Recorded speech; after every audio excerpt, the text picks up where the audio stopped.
right. Whoop. Wrong one. How about... Which one is it? Wait a second. It's this one. Hello. All right. What's up, everybody? How's it going out there? Thinker St. James here. Another stream this week. Was not anticipating doing another stream for the week, but here we are because Tim Kennedy has had some allegations swirling around him for quite a number of months and now has confirmed that those rumors are true. What up, Beeb? How are you, sir? Already going in on Rick Allen. I see things don't always change. So yeah, Tim Kennedy is a former UFC fighter and a military member.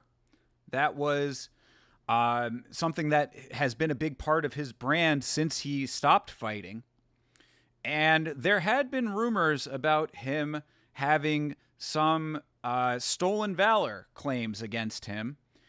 And I didn't know if those were true or not. I had wanted to make a video about that, or at least do a little bit of a watch on someone else's work in order to find out what the bones of that allegation was. What was it all based on? I do not follow much of Tim's content. I know him as a fighter, and I know him as a dude who surrounds himself with the military as like the core of what he does as far as content goes. But that was the extent of it, so I never knew why these stolen valor allegations were coming out. And I mean, the fact that he was in the military, you would assume at least, it's very well known and documented that he was a military member. So, where did the stolen valor come into play? What was he fibbing about? Well, we found out just recently what these allegations were all about. He tweeted about it here, and I will read this out in just a moment. Tim Kennedy stolen valor is crazy. Tim Kennedy getting stopped by Yoel still gives me a giant smile. Yeah, sure. Yoel Romero, who just signed with bare knuckle fighting for his debut over there, do some bare knuckle boxing, and bare knuckle announcing that they are going to have a $25 million tournament. Do you believe this? Bare Knuckle FC doing a $25 million tournament. The winner gets $15 million. The prize pool goes down, but still sizable prizes beneath that. And the fucking alternates in this tournament are getting $50,000, excuse me. So the lowest rung of this tournament, the people who might not even fight at all, the alternates for the tournament, are getting $50,000 just to sign on the dotted line, getting more money than a lot of UFC fighters make. Pretty crazy. Yes, Yoel Romero is indeed fighting in bare knuckle. He just got announced as signing. Other notable UFC alum in the organization now include Yoel Romero, Derek Brunson, Aspen Ladd, and one other person whose name I'm forgetting right now. Oh, Thiago Santos. That's the other one. So yeah, those four have all signed on to bare knuckle. Pretty wild stuff. But the tournament is crazy. $25 million. That's more money than most fighters will ever see anywhere near in their fighting careers. So pretty crazy stuff. I'm just going to say I might get canceled, but I love bare knuckle. I prefer it over karate combat. Yeah, I mean, I think a lot of people prefer it over karate combat. Karate combat has its pros and cons, I would say. I think the bare knuckle is great, honestly. I very much like the bare knuckle product. Anything that I've seen from bare knuckle has been pretty entertaining. And that Knucklemania 5 event, I did a watch along of it. It was fantastic. I thought it was a very, very cool event. So yeah, I'm a big fan of bare knuckle too. If I had to rank the outside organizations, I would probably put bare knuckle over karate combat as well. As far as non-UFC and then I guess, non-MMA as well. So yeah, no, I don't think that's a cancelable offense. What is a cancelable offense is stolen valor. So let's see what Tim Kennedy had to say about these claims here. This is from 2 days ago. This is from 2 days ago. Tim Kennedy, late at night, posting this about these stolen valor claims. He says, I want to take full and unequivocal, Jesus Christ, start that over. I want to take full and unequivocal responsibility for a serious mistake. Over the years, I made public statements and gave interviews in which I unintentionally misstated aspects of my military service. Most notably, I implied directly or indirectly that I had been awarded the Bronze Star with Valor. With Valor. Why I had put a B in there. Bronze Star with Valor. That is not true, and there is no excuse for it. I never received that honor, and I deeply regret ever suggesting otherwise. That kind of recognition is sacred. It represents extraordinary courage under fire acts that risk or cost lives. Not having a great time reading today. To those who truly earned it, and to their families and brothers in arms, I offer my sincere and direct apology. What I said disrespected your service, and I take full ownership of that. I was young when I stepped into the public eye, and while I wasn't prepared for the scrutiny or pressure that came with it, that doesn't absolve me. I should have known better. Integrity is not situational, and I failed to uphold the standards I claimed to represent. The military and veteran community, or to the military and veteran community, especially those who've served in combat or lost people they love, I am deeply sorry. I know I've let many of you down. You had every right to expect more from me, and I didn't live up to that. This apology is not the end, it's the beginning. I am committed to rebuilding trust through honest reflection, visible accountability, and ongoing service to the community I represented myself to. I will no longer speak about my service in a way that elevates me beyond what I actually did. From now on, my words will be guided by truth, humility, and respect. I understand that words alone don't heal disappointment or restore trust, only time and action will. Thank you to those who have held me accountable. I will do my best to honor the accountability from this point forward. So, I mean, a pretty thorough apology, I would say, for a transgression that a lot of people take very, very seriously.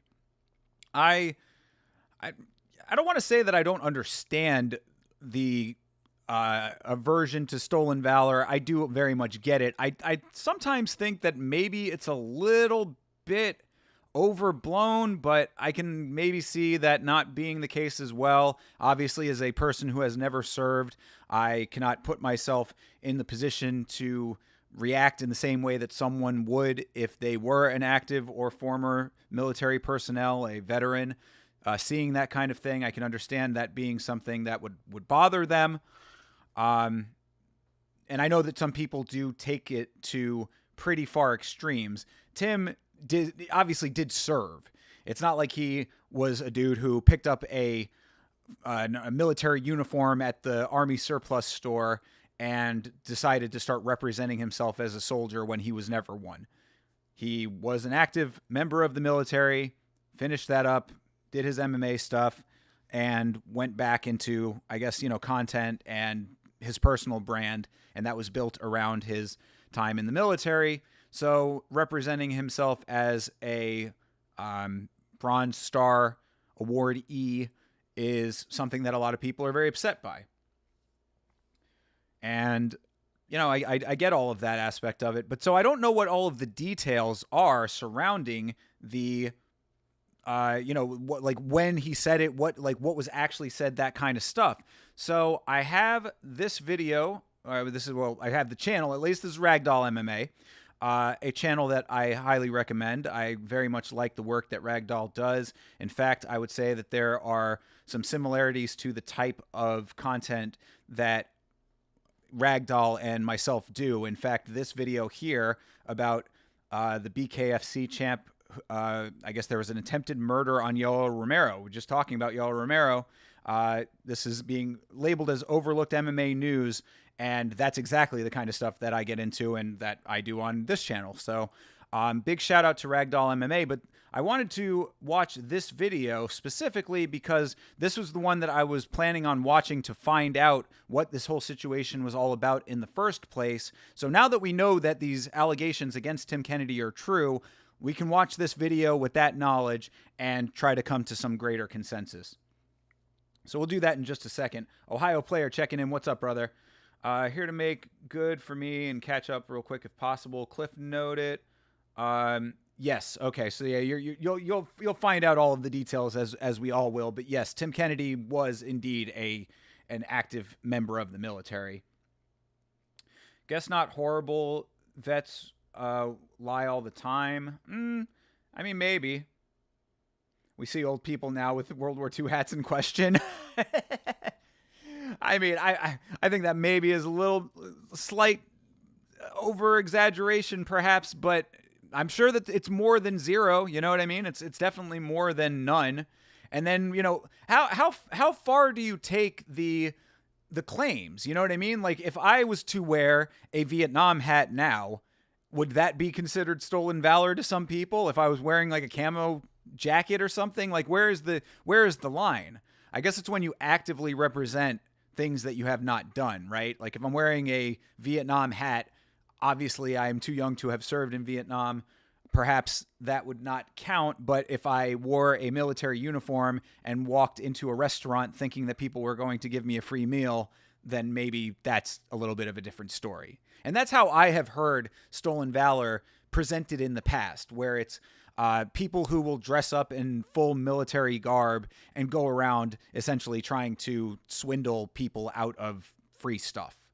There was a guy who was pretty well, there was a famous story about it not too long ago that like true crime channels were covering for a little while, where it was like a dude who did just that and ended up getting called out on it and all that kind of stuff. So World War II and Vietnam hats are in right now. It's called antique.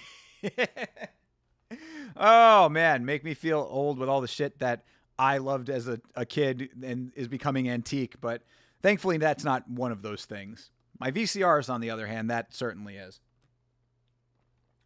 I've seen an old man in Vegas getting slapped by another dude for wearing a Vietnam medal or badge of some sort. Yeah, so that's what I mean. Like, where is the line? So, like, if I have a badge on, is that considered stolen valor just by nature of having it on my person? You know what I mean? Like, where is the deciding line when it comes to all of that? Apparently, James loved World War II. No, Vietnam, man, Vietnam. I took a whole class on Vietnam in high school. I quite enjoyed that class. Very interesting. But yeah, no, not that. I mean, I grew up in thrift stores, so like antiques and old stuff is definitely like my jam. But I'm not that old. Come on, I'm just old. I'm not ancient just yet. So let's. Thinker has stolen valor. TJF, don't say that. People are gonna come after me, man.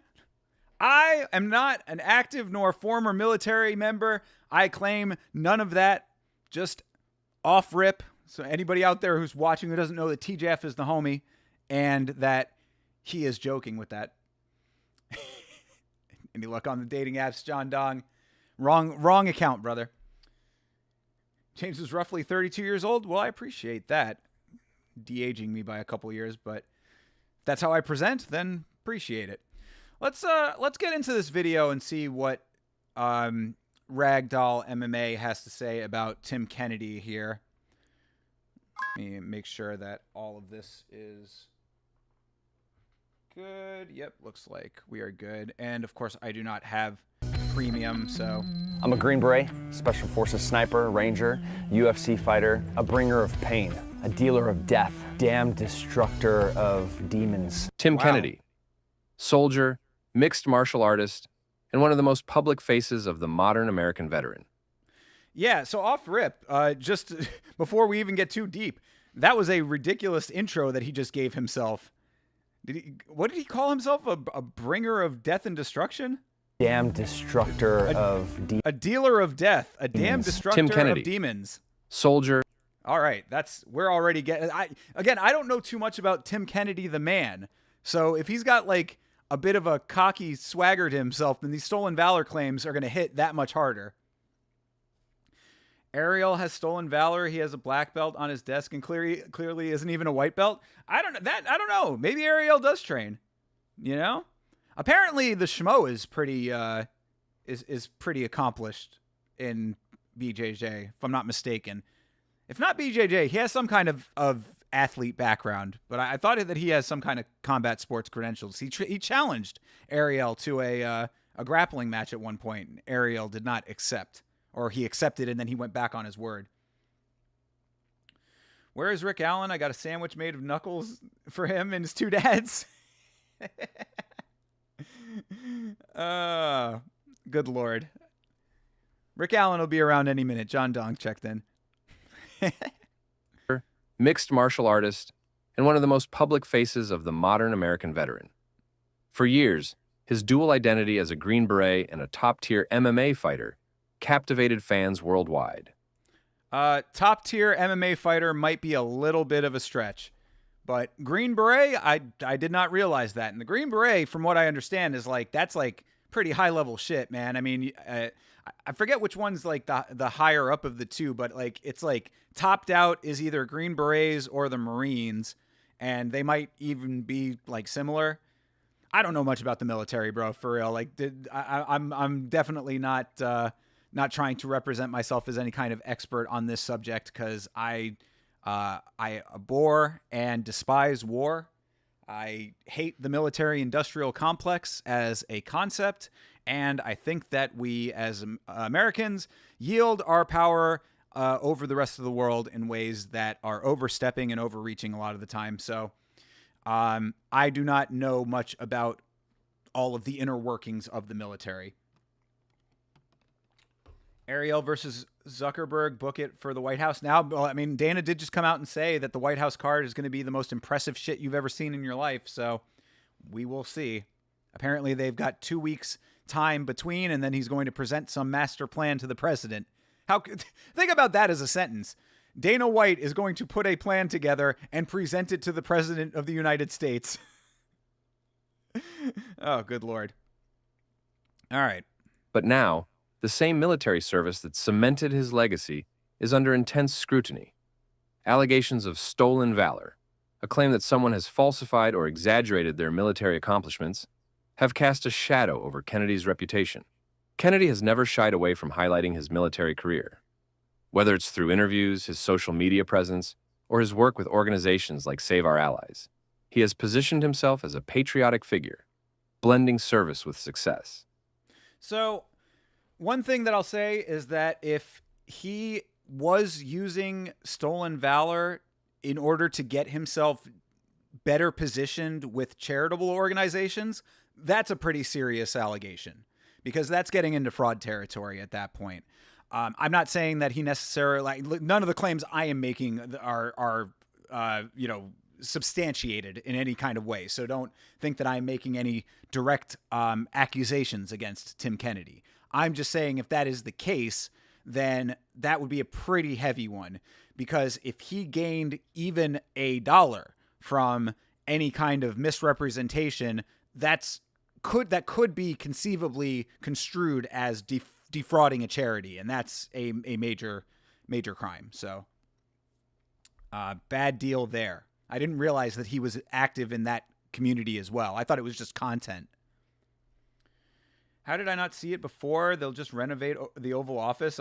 Oh, bro. Yeah, exactly. Just put a couple of walls on the Oval Office. You can have it right there in the president's main quarters. Stolen valor for charity, and you're mad? Kind of a Chad move. No, I mean, because if what you're doing is claiming stolen valor in order to ingratiate yourself to a charity, and you gain anything financially from that misrepresentation, that is fraud. You can't go in. It's like lying on your resume. You're essentially defrauding a company that way. I mean, legally probably not, but in that case, a little bit different. Absolutely, Tim got some sort of money or beneficial gain from claiming the Bronze Star. Well, we'll find out more here in a moment, I suppose. But I mean, it certainly would appear that way, at least off of what we're seeing and the apology that we've seen. But I make no claim to that We'll find out.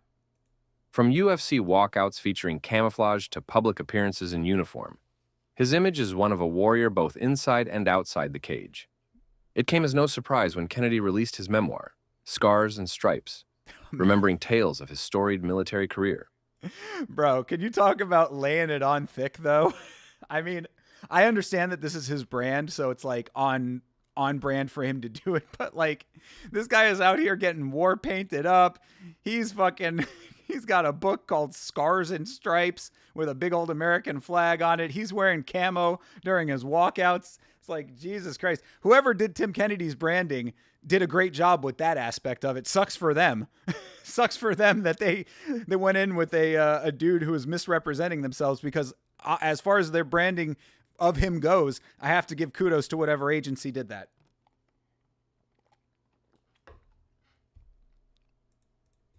Oops. However, upon scrutiny from his fellow military veterans, several of his claims simply do not hold water. Oh. At the heart of these allegations is the concept of stolen valor, a deeply sensitive topic among military circles. So Ragdoll is saying that military people were the ones that were calling him out. That's an interesting point of this. I mean, I would assume that most of the people who are going to be holding a person like this under the microscope are going to be military people, because they are the ones that take this the most seriously, of course. But it's interesting that that's coming from the military side and not the MMA side. I'm sure that there's a lot of crossover. I'm not trying to say they're mutually exclusive, but you know, when it comes to like how we nerds interact with the sport, like guys like me, you know, that go through and do like massive amounts of research and that kind of stuff, I would have thought that it would have been those kinds of people that would have been the ones maybe making these claims. But no, it's actually coming from the military personnel who are in his general purview, I guess. So that's an interesting element. That was my next question. Like, if he was a public figure, how could we wait so long to look into it? Yeah, I mean, I doubt that it was. I doubt that it was all that long before people were looking into it. Maybe it's just that he misrepresented it in the book. Maybe, I guess we'll find out a little bit more as we get into the video. But, you know, it probably, the way that a lot of that seeps out into the public is bits and pieces. Because often, and I'm sure that even Tim Kennedy himself probably did not intentionally go into representing himself falsely. Like, if he was a military figure, then he already had the basis for it. You know what I liken it to? And this might be an odd comparison, but I think that it makes sense. It reminds me of speedrunners at the top of any game that they play that still cheat. Because if you watch like Carl Jobst's videos or Wartual or whatever, like some of those kind of guys, or Warple? I forgot what that dude's name is, but dudes are Abisoft, one of those kinds of dudes, guys that are at the top of the speedrunning game. Like, there are people who are extremely good at the games that they play, and they speedrun the games, and they'll still cheat in order to just get that one little bit better. You know, be a little bit better than the competition, get themselves at the top of the leaderboard. That's the kind of thing that I'd liken this to, where it's like, he already was a military member, so it's like he didn't have to lie about that, but he pushed it a little bit too far, and it started like seeping out over time. He'd like say some little thing here and there, and somebody'd be like, that didn't sound right. And then you catch that in another video, then another video, and then it just like snowballs over time. That would be my gut instinct as to how it all went down, but of course we'll find out. Kennedy, a man long regarded as a hero, is now navigating the delicate and often brutal court of public opinion. My life is extraordinary, and it was extraordinary, and it is extraordinary, and you are in for a wild ride. On November 25th, 2024, the Anti-Hero podcast, hosted by veteran and police officer Tyler Hoover and by former Delta Force operator Brent Tucker, did a 3-hour-long deep dive dissecting every line of Tim's memoir. Oh, wow. Both have military contacts and have fact-checked most of Tim's stories in the book with his own military teammates and superiors. Tim's versions of the stories do not match with other witnesses and, for the most part, seem wildly exaggerated and sometimes fabricated. Uh-oh. Well, you know, I did not... Let me say it this way. I'm sure that if you had asked me if podcasts like this exist, I would say yes. Of course, there are podcasts like this where you have active military personnel going over military related and military adjacent topics. I did not know that something like this happened where 3 hours worth of podcasting was done by two very accomplished military veterans who went through line by line and corroborated the stories, or, lack thereof corroboration, of course, went through and dissected everything and extrapolated all of the lies in Tim's book and synthesized it down into this podcast. That would be the interesting watch. Perhaps I'll have to do that at some point. Maybe I'll do that off stream. I think a 3.5 hour podcast might be a little bit of a tough watch along. They're reading the book on stream. Yeah, dude, bro, if that's the case. Oh yeah, I guess so. I didn't even notice that. They've got the book open right here. Bro's got his reading glasses on. Well, Tim, I believe that on page 13. Oh, Jesus. This is not good. This is not good for Tim Kennedy. So we're going to have to see how bad this is now, because if him just admitting to the Bronze Star is the only thing that he admitted, there might be a whole bunch of other allegations in here that are complete bullshit too. Tim Kennedy might be more of a liar than I'm giving him credit for. I'm thinking that, Tim Kennedy might have just been a dude who got wrapped up in a lie that snowballed a little out of control, blah, blah, blah. No, he might just be a straight up fraud. I don't know. This is getting deep. I'll link the full episode in the description, and I'll highlight some short clips from the podcast right now. I'll be paraphrasing some of the stuff because the stories are usually very long and detailed. Before even opening the front cover, the host begins by showing that the name of Tim's book is stolen from a Vietnam POW's book from 1975. I have a problem with the front of the book. What's the name of the book? This book is titled Scars and Stripes. Show it to him. If you didn't know, there it is, Scars and Stripes. Let me show you another book called Scars and Stripes. Are you kidding me? Your copy is different than mine. The true story of one man's courage in facing death as a Vietnam POW. All right. So just to push back just a little bit, it's a clever play on words. So I wouldn't we'll find out what the deeper stuff is, of course, but that off the bat would not be something that I would really latch onto. Again, it's a Stars and Stripes, Scars and Stripes. You get why the title is that. It would not immediately be, it could be parallel thinking kind of thing. Again, it's a clever play on words. I wouldn't read too much into the title specifically. But if it's paired with so many other things, I probably would have saved this point. Like if I was Ragdoll MMA doing this video, I probably would have taken this portion and moved it to the end after the more weighty allegations to be and even this is bullshit. You know what I mean? But anyway, that's a little bit of a nitpick. We'll see what the deeper stuff is here. Are you kidding me? Tim, you stole the book.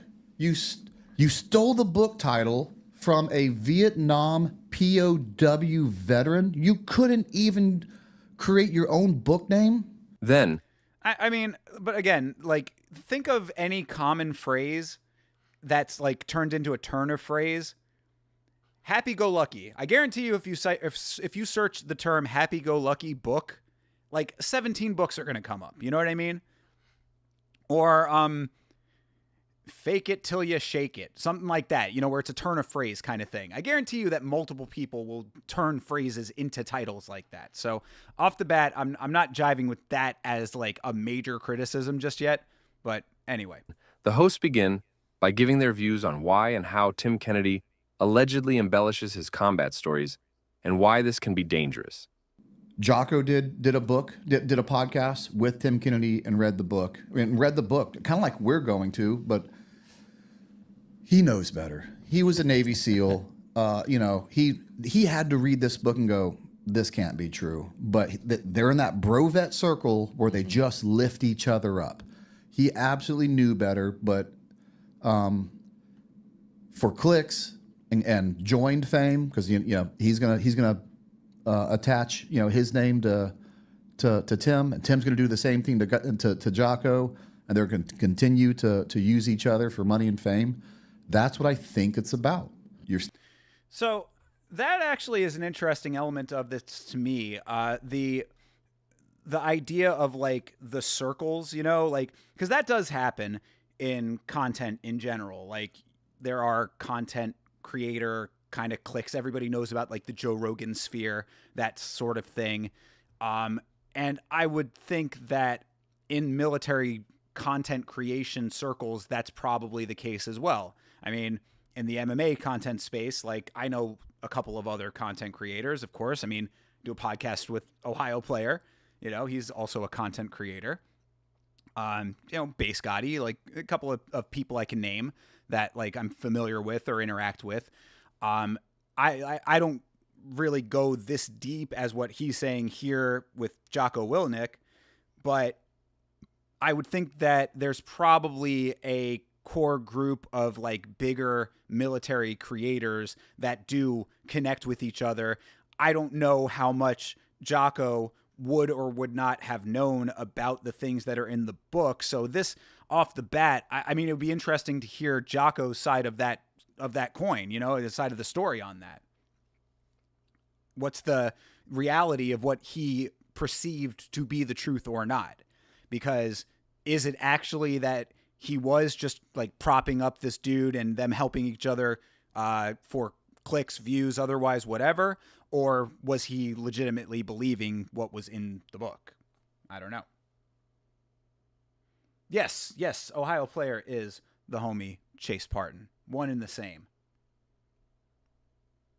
Stealing other people's stories. You're telling stories that that aren't true for money and fame. One, you read this book and you think this is how Green Berets act on the battlefield, and one day you hope to be a Green Beret, you become a Green Beret, and you emulate things you read. Let me tell you, if you run around the battlefield the way Tim Kennedy says he did, which he didn't, you're going to get killed. So it's a horrible outline for how special operations work on the battlefield, because it's a lie. The other problem that it does is it basically like supersizes these combat stories to such a degree it overshadows real combat stories. And so when you hear a real combat story, you're like, that was kind of a cool story, but I don't know, did you read what happened to Tim? That's a crazy story. Yeah. After those introductions, we move to the first story. Okay. A resupply mission to a military base in Afghanistan. So I just before we get into that, I'll back it up just a second here. I can see what he's saying about that. It's the same with like victims of abuse, that kind of stuff, where it's like people will say, oh, if you misrepresent an abuse case, you're detracting from actual legitimate abuse victims, that kind of thing. So I can see that, and if he's representing untrue stories as facts, yeah, that's certainly not cool. I don't know if it's a criminal offense necessarily. It'd be interesting to know what the legalities of all of that is. Like, is stolen valor in and of itself a criminal offense? Is stolen valor a crime? Yes, in many cases. Oh, okay. And in many cases, falsely claiming military honors or service to obtain a benefit is a crime. There you go. This is what we're talking about with the charity element of it, specifically called stolen valor. Oh, there's a whole act about it. The Stolen Valor Act of 2013 makes it a federal crime to falsely claim military decorations or medals with the intention to obtain money, property, or other tangible benefits. Damn, Tim Kennedy might be a legitimate criminal right now, allegedly. Violations can lead to fines, imprisonment for up to a year, or both. Damn, Tim might be facing some time in the slammer.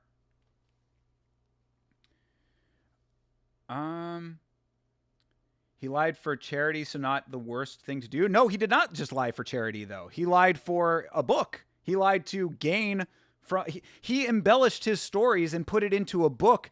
That book presumably was for sale, my friend. So, no, that is not the case. I mean, he lied. No. And also, you're misunderstanding what I'm saying. Even if take the book out of the equation, if he lied about his military service and then supported a charity with them thinking that he had that level of credential, then it's a misrepresentation to the charity. It's not for charity, it's to the charity. That's the problem. Him going out on behalf of the charity thereafter is still a misrepresentation, but that's not the initial problem. The problem is me going to you and saying, hey, I'm Mr. Military Guy. I've got this Bronze Star. Let me work with your charity. They say, wow, you have a Bronze Star? We would love to have you work with our charity. That's not true. And then if you get any kind of something back from that interaction with them, if they say, oh, we'll pay you X amount of dollars to do speaking engagements on our behalf. Tim Kennedy does a speaking engagement at X place for, active or former military personnel sponsored by whatever troop charity. That's, the charities, like the way that charities operate, and this is something that I am learning more and more about over time, like charities have to pay money for stuff just like any other company. A charity is just a company that does not sell. I mean, they're not actively soliciting income through the sale of goods and services. They provide, and donations are their monetary incentive. That being said, they still have to pay for things like anything else. So if Tim Kennedy says, I have a Bronze Star, I'm going to do X, Y, and Z for you, there's a very good chance that he got paid for that. And even if he didn't, still not great. You know what I'm saying? I mean, it's the misrepresentation that's a fraudulent act. Let me just catch up with the chat real quick. Yeah, you forget he's rich and the rules don't apply. I would not think that Tim Kennedy is rich, my friend. Tim Kennedy is probably slightly more wealthy than any other MMA fighter, unless he had money outside of the sport. He's probably doing decently based on his brand post-fighting. But if the brand is all built on lies, then, we see people get toppled all the time. More so nowadays, it would seem, but, I mean, look at Diddy. What didn't Diddy do? What happened to Tim, that's a crazy story. Yeah. After those introductions, we move to the first story, a resupply mission to a military base in Afghanistan. Supposedly, the base's perimeter had been breached, and soldiers began hand-to-hand combat against Iranian freedom fighters. Involving a U.S. Special Forces Unit ODA 7182 and a Czech Special Forces Company, in addition to Afghan troops. I couldn't have asked for a more badass group. Our mission was to resupply FOB Anaconda. Now I appreciate a resupply mission. Doesn't sound too cool or dangerous, but it's sit back so I can paint this picture for you. FOB Anaconda is located in the heart of Uruzgan province. I can't read. The most Taliban-centric province in Afghanistan. To add some fleck of gold paint to that picture, it is being supported by Iranian freedom fighters. The base wasn't even safe in the way we typically think about army bases. The Taliban had tried to overrun the FOB 3 times in the past year and had actually breached the wire, resulting in Green Berets being engaged in hand-to-hand combat in their own base. We just started the chapter. He's going to talk about Iranians over and over again. Everyone I talked to, that was one thing that jumped out at me. That's a big deal to have Iranian forces up against you. Apparently, he's the only one that knew there were Iranians there, because the ground force commander didn't know there were Iranians there. The senior guys on the team didn't know there were Iranians there. These are guys that you talk to? Yes, these are guys I absolutely talk to. Every time I talk to them about Iranians, they're like, "What? No, I don't. What's he talking about? There's no, there was no Iranian presence or Iranians that we knew we were fighting." But this is the beginning of him taking a resupply mission and making it the Jason Bourne of resupply missions. It's a fun resupply mission to read. That's not all I got. He said that the base got overrun twice with hand-to-hand fighting on the wire. Would you have heard about that? I absolutely would have heard about that. I absolutely would have heard about that. But because I don't feel like I know everything, I go down and I try to make sure that everything is true. So all the guys that I talked to that were actually based in Anaconda, either at this time or after this, that was news to everyone. And So let's talk about it. None of it? So let me tell you about the Battle of Firebase Anaconda, since either Tim doesn't know about it, but I doubt that. He just chooses to make something way bigger than it really is to lawyer into the dangers of his life and this book and the things he's done. He says Green Berets were in the wire, not twice, that they had broken the defenses. They're in the wire, hand-to-hand combat. I saw, when he does his podcast, we're just doing the books, but he starts getting into great detail. Like they're hand-to-hand fighting, and Green Berets are like picking up bricks off the ground and smashing Taliban on the head, for survival. Yikes. Would have been a cool story if it was true. But unfortunately, Hey, Tim, Chee-wee-wee. you have to tell.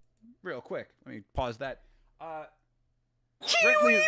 Hey, double Chee-wee-wees. Brentley Renville, thank you very much for following. Appreciate you, brother. Tell the truth. The Battle of Firebase Anaconda was a military engagement that took place on August 8th, 2007 during the war in Afghanistan. A group of roughly 75 Afghan militants mounted a rare frontal assault on United States firebase, but was repulsed with approximately 20 fatalities. No Americans were killed. The attack was rare. Instead of using asymmetric warfare tactics and mortars and quickly retreating, the Taliban forces staged a direct assault on the U.S.-led forces' attack. The attacking force never passed the entry control point and failed to penetrate the base's defenses. Wow. So the truth is, Okay, that's pretty bad. They Yeah, weren't that's in the pretty bad. wire. they weren't in the wire. Stop telling lies. And just like everything else in Tim's life, the truth was good enough. The Battle of Anaconda was 75 militants trying to overrun you, and not doing it, was good enough.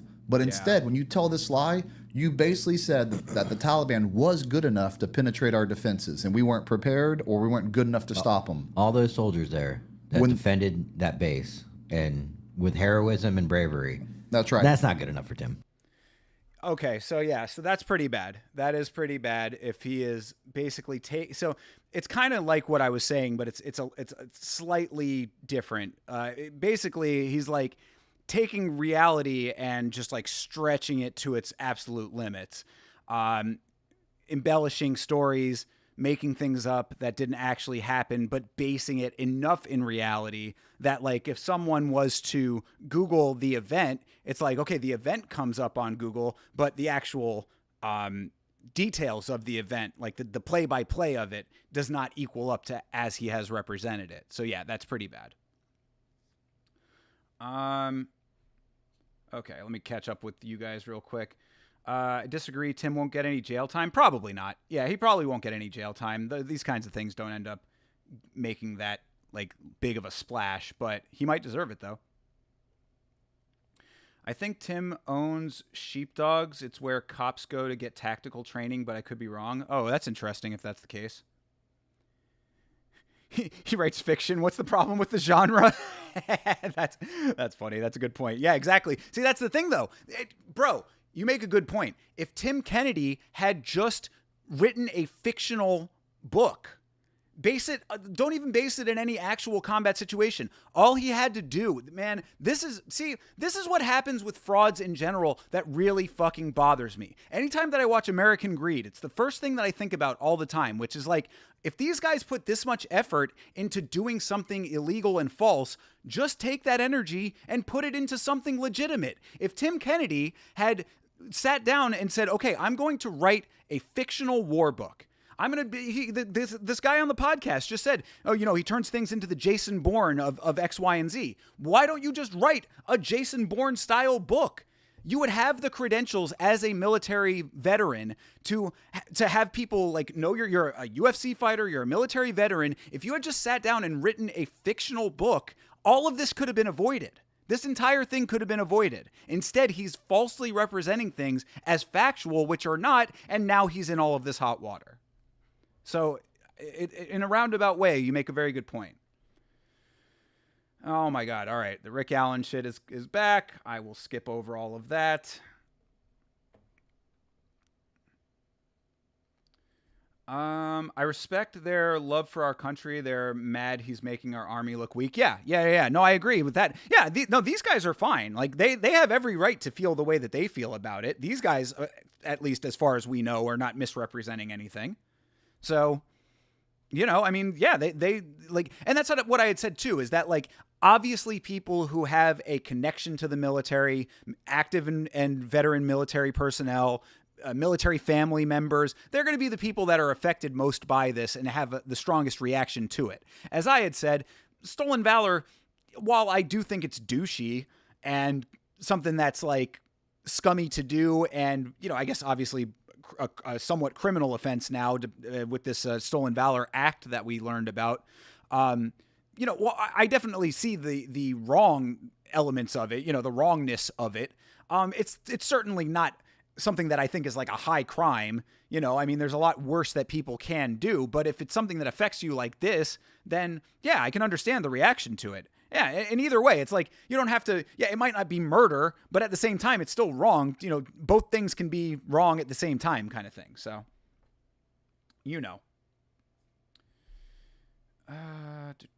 okay. That's right.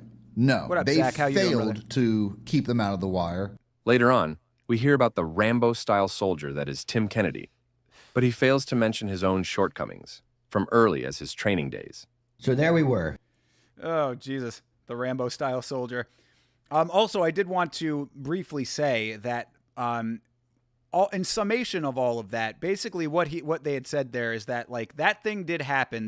The attack on the base was a real thing that happened, but the soldiers from the Iranians, quote unquote, and the Taliban, this all taking place in Afghanistan, obviously, did not actually penetrate into the base as Tim had claimed.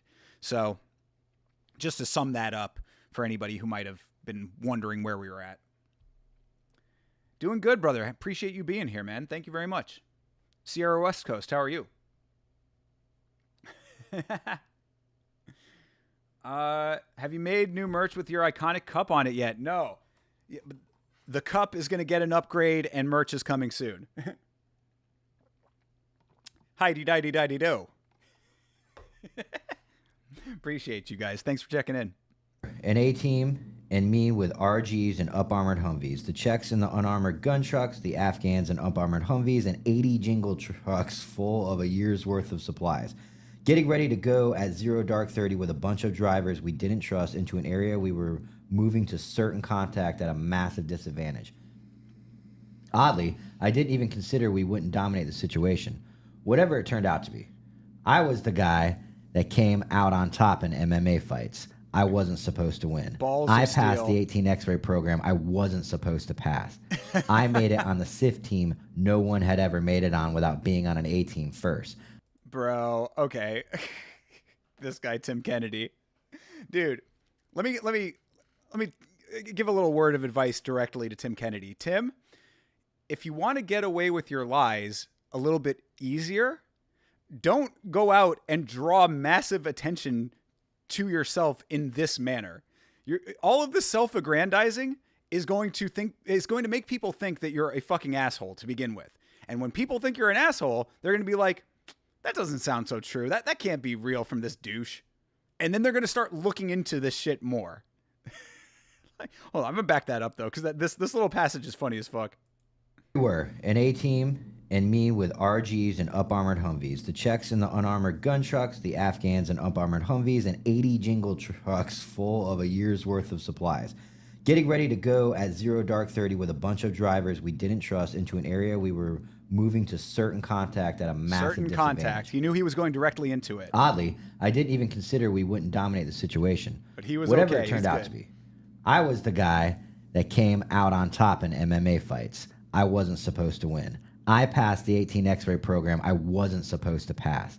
I made it on the SIF team no one had ever made it on without being on an A team first. I chased down Sarkawi alongside a bunch of other trigger pullers, Call of Duty style, on my first deployment, and I had just finished Ranger School as an honor graduate. When challenged to do so, I was fucking juggernaut. I was absolutely unstoppable. This was going to be just another few days of awesome for Tim Kennedy. Bro. Love the humility, Tim. Yeah, exactly. Yo. Shout out to this guy, dude. Both these guys seem pretty fucking cool, actually. Shout out to this podcast. These dudes are awesome. But yeah, love the humility for real. That's basically what I was saying in my little message to Tim. Show a little humility when you're trying to lie to people's faces. It goes a long way, I promise, and might have thrown people off of the scent of the trail that you have laid out for yourself with all of this hyperbolic bullshit. Oh my God.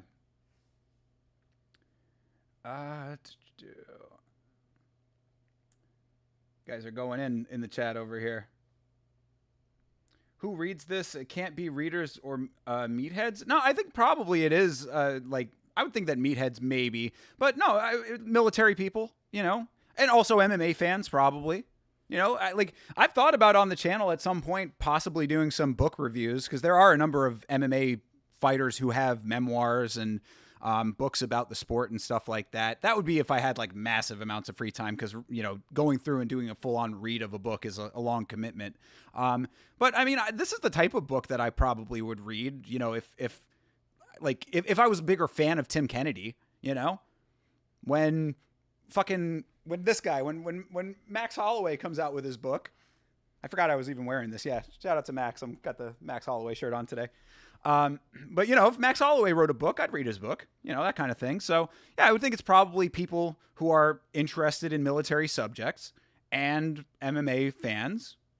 You know, I could see the market for this type of book.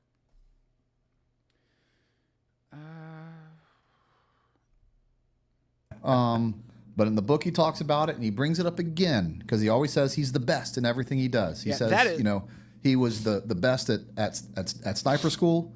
Never mentions in the book that he failed sniper school the first time. Ooh. You know, talks about how great he is as an assaulter. Never talks about how he failed Sephardic. And here he is saying that he was the best at Ranger School. Tim, you don't think I can't call someone and find out if you were the distinguished honor grad of your class? Brother. Yeah, I mean, he's making good points here in general. I mean, like, if all of that is true, which I would assume that he's got the resources to find out the truth on all of those things, like, you can't go out and make those kinds of claims to that extent, my guy. It's just, it's not going to work out for you. And the fact that, again, I keep going back to it, but it bears repeating. It's the way that he's doing it. It's the fact that he is like, I'm the greatest human being that has ever lived. Well, we will find information that can disprove that pretty easily, I would think. You know, I mean, this is not hard to disprove, like some of these points. And this dude here, who obviously is very well connected within the military, is coming in with all kinds of information to disprove everything. And then the other part of this too that you have to keep in mind is that once these little, it's like a ball of yarn. You know, once you start unraveling things, it just starts snowballing, you know, outwards in the opposite direction. You know what I mean? It's just, you start pulling away at little pieces here, the fucking whole house of cards falls down. So this is bad news as far as Mr. Kennedy goes here.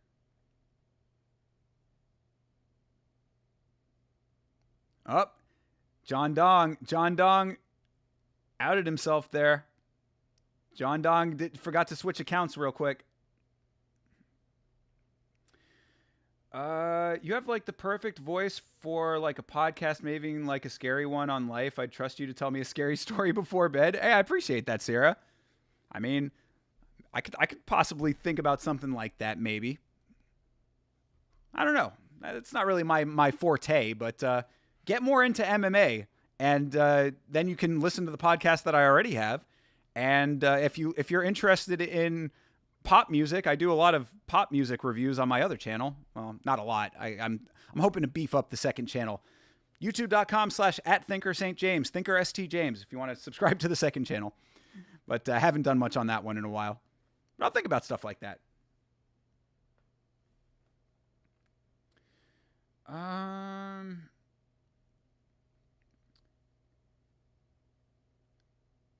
All right, you guys are going nuts as far as all this infighting in the chat.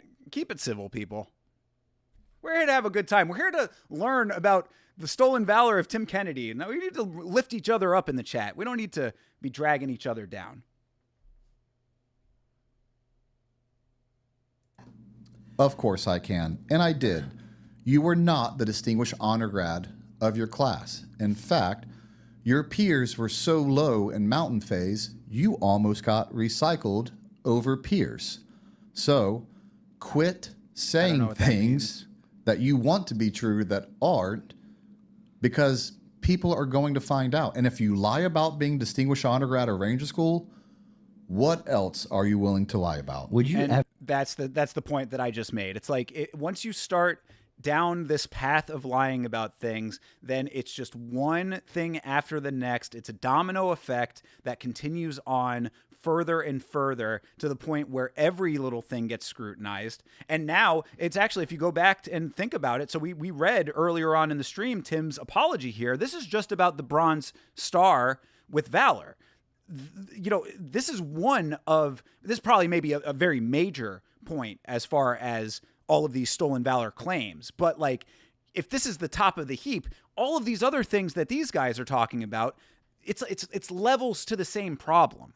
And Tim is really doing himself no favors by self-aggrandizing this way, because I guarantee you that had he been a little bit more of a humble individual, that he probably would have had a lot less of this type of thing happening. Either way, he should not be lying about all this stuff. Obviously, that should go without saying. But this type of outlandish and verbose statements that he's making, this type of rhetoric that he's putting forth, is only serving to dig his grave even deeper.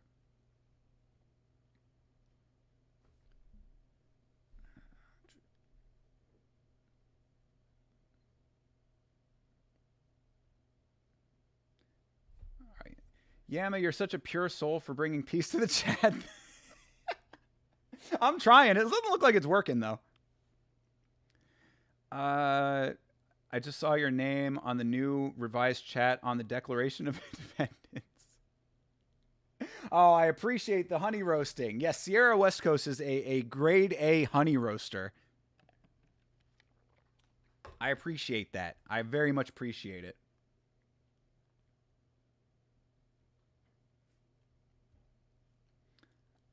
I don't know what else is going on. I'm keeping out of all of this infighting going on. Guys, keep it civil.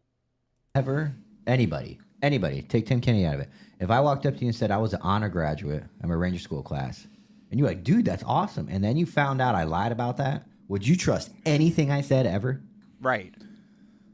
No, I would have to question. Yeah, I wouldn't. I would have to question everything you said. What a silly lie to say that you were the distinguished honor grad when you weren't. It's provable. This next story. Yeah, and that point is also just a general point for anybody. This is just a good life lesson for anyone out there listening. Lying gets you that. That is what lying does. It forces others to then have to go back and reassess you as a person. I know that's how I approach that type of situation. Like for me, this is something just a little inside baseball on Thinker St. James here. Like I navigate through life constantly assessing and reassessing every situation that I am in. My motto is life is a constant vetting process. You're constantly vetting new information and navigating according to the information that you have. So throughout all of my interactions in life, I'm constantly assessing and reassessing each part of the dynamic. If you change the perception that I have of you via lying, that has now fundamentally shifted the way that I approach the relationship, because you're now opening the door to so many other things that I have to go back and reanalyze in my mind. If you lied about this, well, what about this thing? Well, what about this thing? When did you say that? What did you say about that? That kind of stuff. This is why right here, you will never hear me talking shit about people behind their back that I wouldn't say to their face. And I hate when people do that to me. When somebody is talking shit about another person to me, I take offense to that. The reason for that is because if this person is talking shit about someone else to me, what are they saying about me when I am not around? So, just a little bit of a word of advice when it comes to these types of things. Honesty really is the best policy, and there are multiples of reasons as to why that is the case. This right here is the end result of lying beyond your means to the point where you have snowballed a problem that you can no longer contain. And Tim Kennedy is seeing how that goes for you.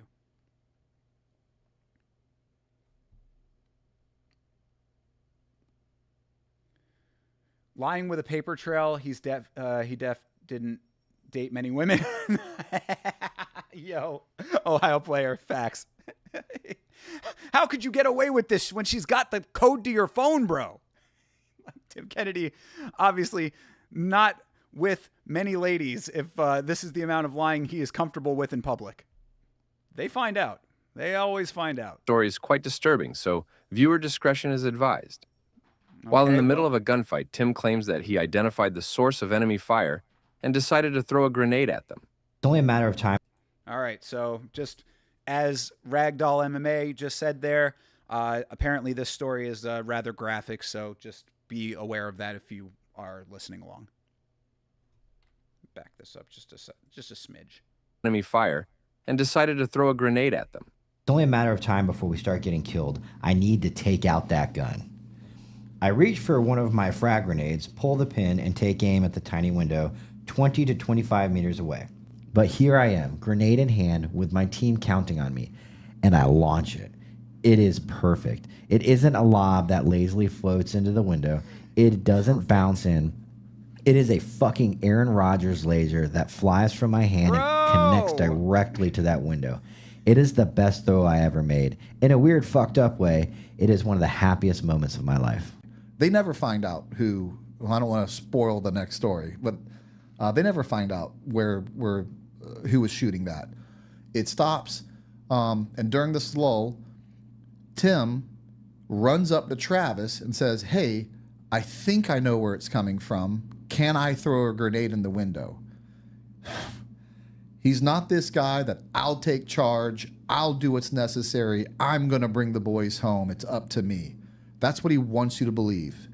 No, see, okay, I think we're fundamentally missing the bigger issue here. The bigger issue here is Tim Kennedy having the greatest throwing arm of all time.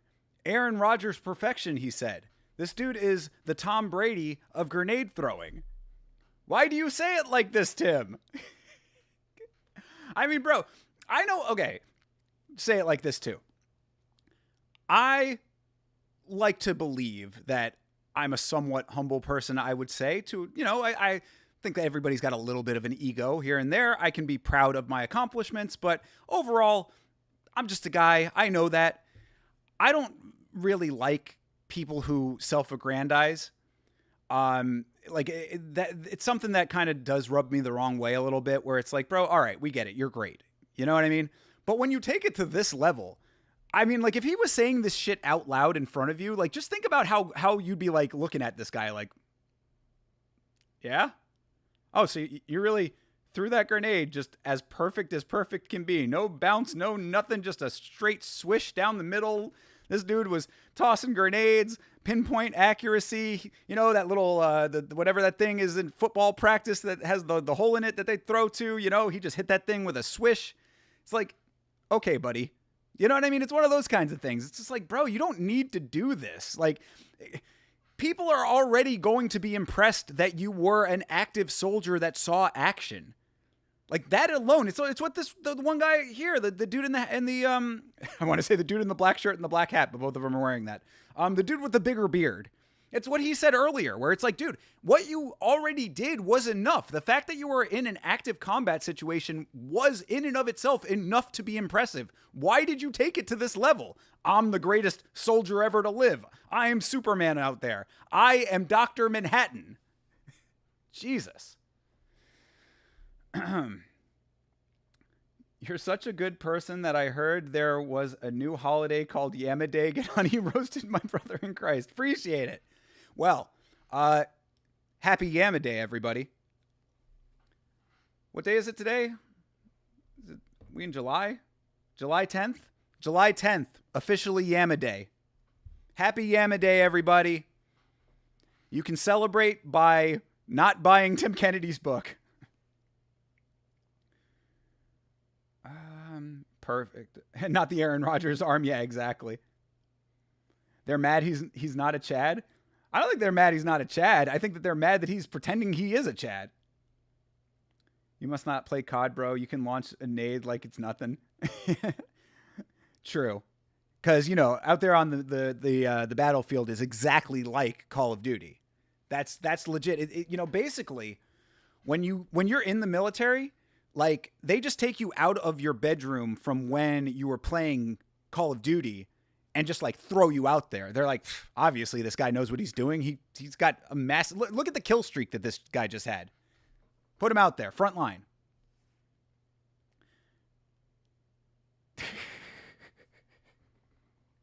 The thing in football practice they throw it through, it's called a tire? Okay.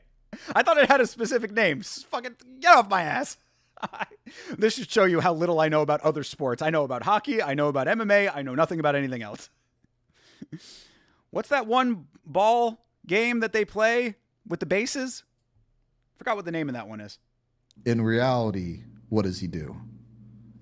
He goes and asks Dad for permission to throw a grenade. So tactical tire, okay. His love for grenades before this. It's almost like this is a chance for me to throw a grenade. Can I just do it? Can I just do it? Yeah. Like I'm going to write a book one day, and I know I have to throw grenades in this book. Dad, can I? Yeah. You know how many officers I've ever asked to throw a grenade?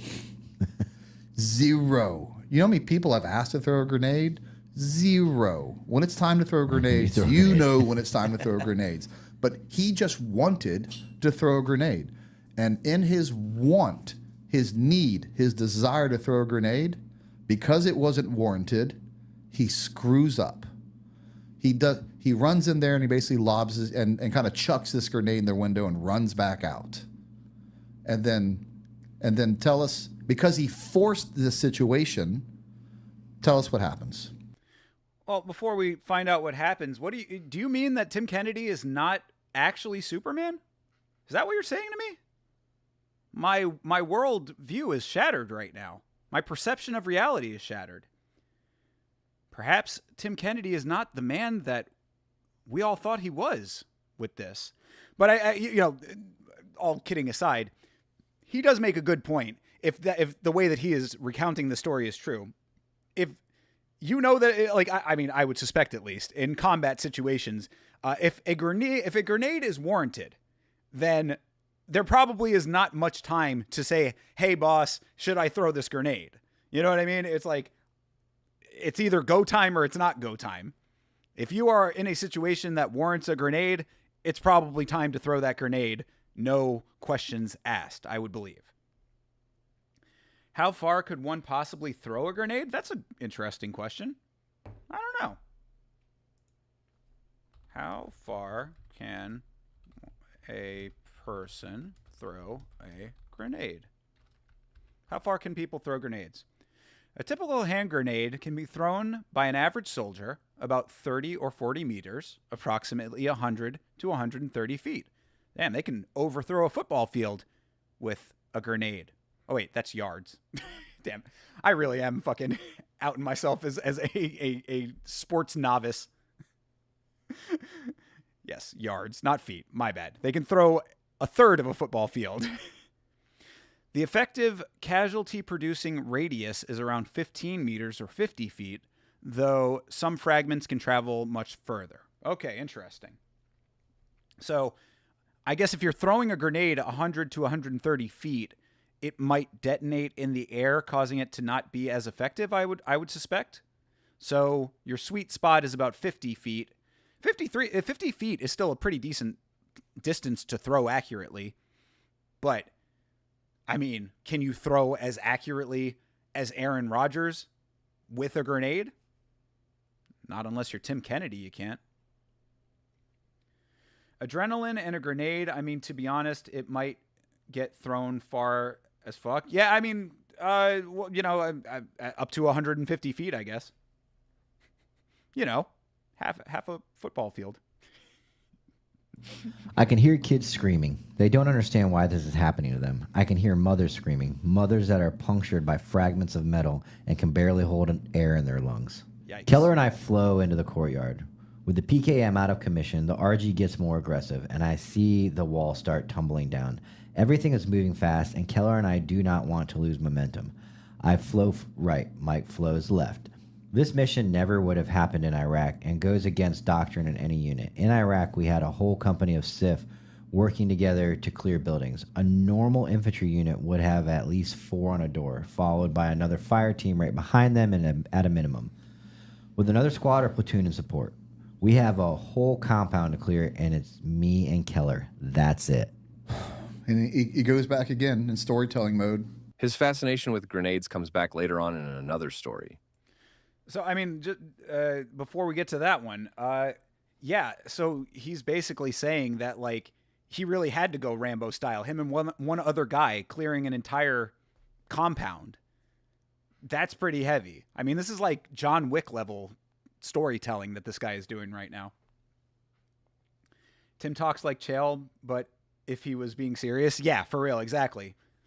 Tim has never lost a round.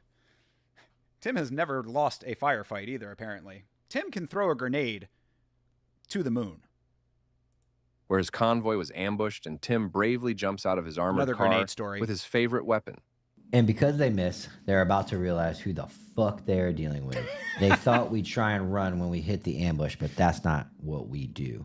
I jump off the back of the truck and sprint to the building. Out of the corner of my eye, I see a couple other guys doing the same. They do not expect us to dismount the vehicles. Mike G is on the main gun, pumping hundreds of rounds inside the building, while I run from window to window, dumping grenades inside. There it is.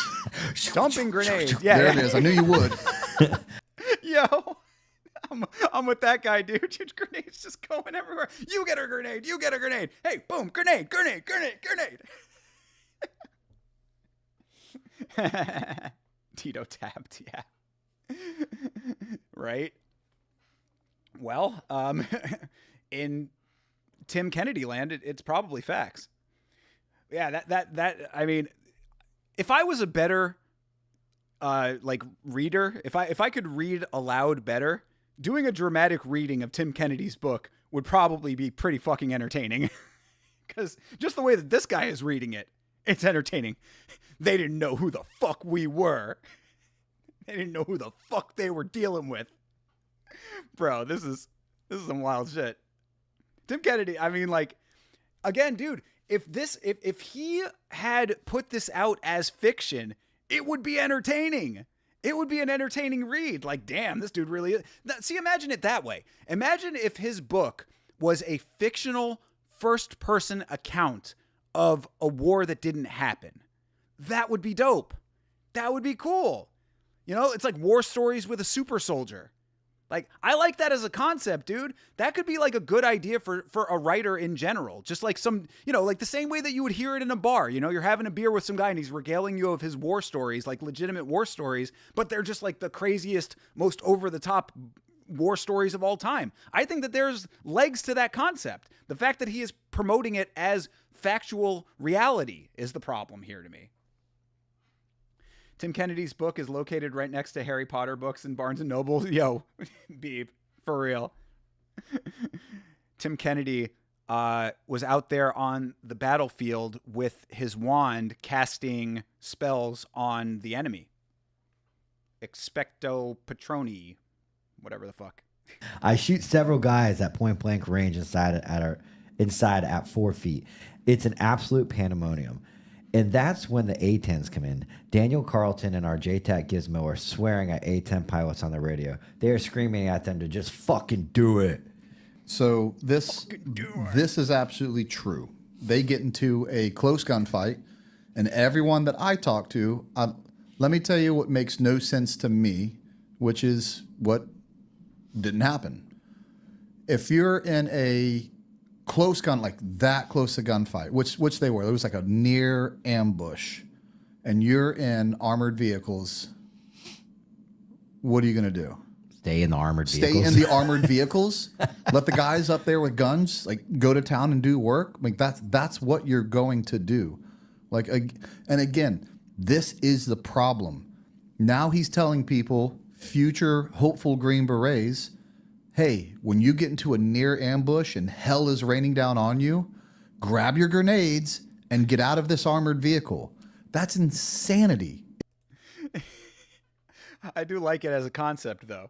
I do love it as a concept. They're inside of an armored vehicle, surrounded by enemies. You know, this is an active combat situation, and Tim Kennedy busts the top of that bitch open with just fucking handfuls of grenades, both palms, filled as much as he can in both of them. Just grenades on grenades on grenades. Big hands just gripping them, and he rushes out of that bitch and just fucking grenades everywhere. Boom, grenade, boom, grenade, boom, grenade. This, man, I wish it was true. Fun fact, I was actually trespassed from Barnes & Noble when I was 14 for moving all the Bibles and putting them in the fiction section. Damn. Probably not the wisest move as far as if you ever wanted to go back to Barnes & Noble, but the sentiment I do think is rather based. These guys must not be official. It's called the diversion. Yeah, yo, true. Good point. Good point, Chase. Tim Kennedy was he was the dude that was that they put in like he was Bugs Bunny in drag, you know? They dressed him up in a dress and lipstick and threw him out there to go, "Hey boys. Over here, boys." It's absolute insanity. What is starting to show is a pattern of lies from Kennedy in order to embellish his own record. After lying about military missions, his training background, and several details from the stories, Tim goes on to different stories, all with exciting outcomes. I'll jump to a last one about his Purple Heart Medal, an American military decoration awarded to those wounded or killed while serving. It's the oldest military award still given to U.S. military members. Okay, now that's a different story. If he's lying about a Purple Heart, that's massive. Like a Purple Heart is like, that's like the, I mean, from what I understand, of course, I am a novice. I do not know specifically, but from what I have gathered via, life, a Purple Heart is like, that's like one of the highest honors that you can receive as a member of the military. Like that's a crazy thing to lie about. I mean, I don't even know much about the Bronze Star, so, I'm sure that is a very prestigious award as well. But the fact that he is lying about a Purple Heart, that's crazy. That's real, real bad. Hey, Hot Cat MILF, how you doing, sweetie? How's home ownership going for you? Are you coming in the chat live from your new house, your new humble abode? Congratulations on that. Tim Kennedy wearing his gi with his black belt with grenades in hands. Wicked. Yo, think about that as an image. Bro, if that was the case, Tim Kennedy, gied up, black belt, grenades in both hands, you know that the Taliban is running the other way. There is no member of the Taliban, even if they had the AK in hand, they see that image of a wild Tim Kennedy in his gi, knowing that he could either take you out with his grenade, he could take you out with his fists, or if you want to play that game, he can jump down onto the ground and say, "Hey, come into my guard." Then you really die. There's no coming back from Tim Kennedy when you're in full guard. Your old manager, Ricardo, has a Purple Heart. That's what's up. Good for him. Thank him for his service. Yes, you are. That's what's up. Congratulations, Hot Cat MILF. I'm very happy for you. I really am, truly. That's a very big life achievement. So that's awesome. Congratulations. He got it for taking several shots to the back while his team picked up his friend that had been shot and blinded. Wow, dude. Yes, that's true warrior shit right there.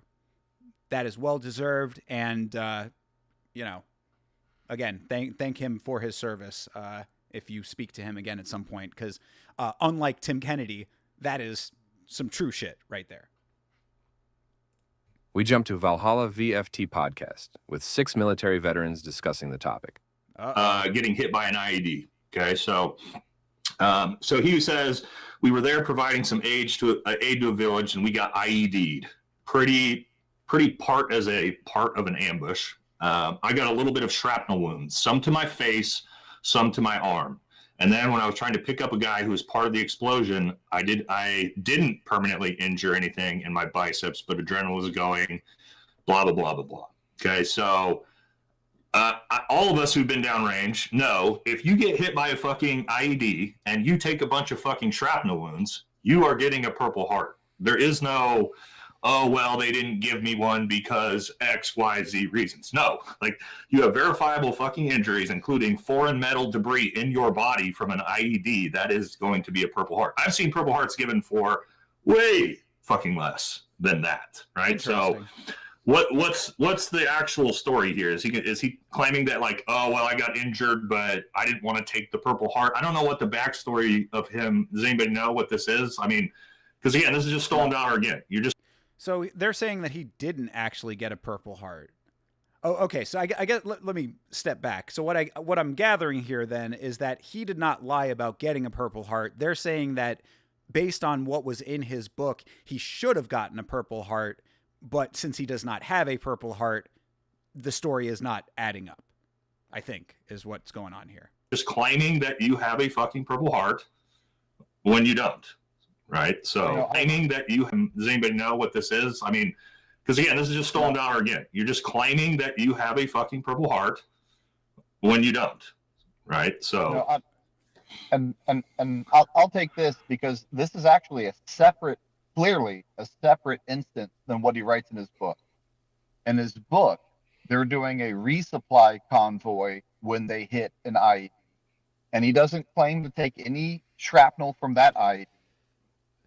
He claims to take a bunch of shrapnel from, whether it be, he doesn't go into detail about it, but it's clearly that he indicates either from RPGs, frag grenades, or enemy fire from a near ambush they were in Afghanistan. So it actually gets worse. There's 2 different instances that he claims to take shrapnel and has 0 Purple Hearts. So maybe you get out of one.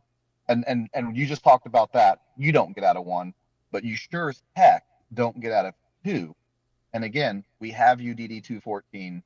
You don't have a Purple Heart. And as a Purple Heart recipient and anyone else who's been injured in combat, that is an absolute slap in the face of the guys who put it all on the line with blood, sweat, and tears and sacrificed their bodies for real for this country. And for this guy to just say, I want to be a part of that, even though it didn't happen. But because I want to be a part of that so bad, I'll just make it up. So I'm now a part of that. Okay. So yeah, so it was what I was saying basically is that they're saying here that the circumstances that Tim outlined should have awarded him a Purple Heart. He does not have a Purple Heart. Therefore, those 2 things do not jive with one another. So they're saying that like you're pretending to have been in a situation that should have warranted a Purple Heart, but since you don't have one, that's, the disconnect is not making sense. And that's a slap in the face to this gentleman who apparently is a Purple Heart recipient and all other Purple Heart recipients.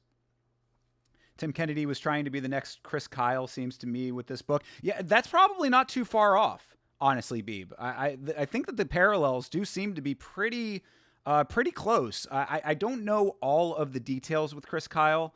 I know basically what the outline of the story is, but what we're seeing and hearing here is pretty damning stuff. I mean, like, and this is all. Keep in mind, the only thing that Tim has admitted to is the bronze star not being the case. So all of these other things that are being discussed right now, he hasn't even really publicly come out and said anything about, as far as I know yet. So it would seem that the Tim Kennedy house of cards, when it comes to stolen valor, is falling down around him. And I mean, keep in mind as well, this is from 7 months ago. So, I mean, this story and the circumstances surrounding it have been being debated and been bubbling up to the surface over the course of almost a year at this point.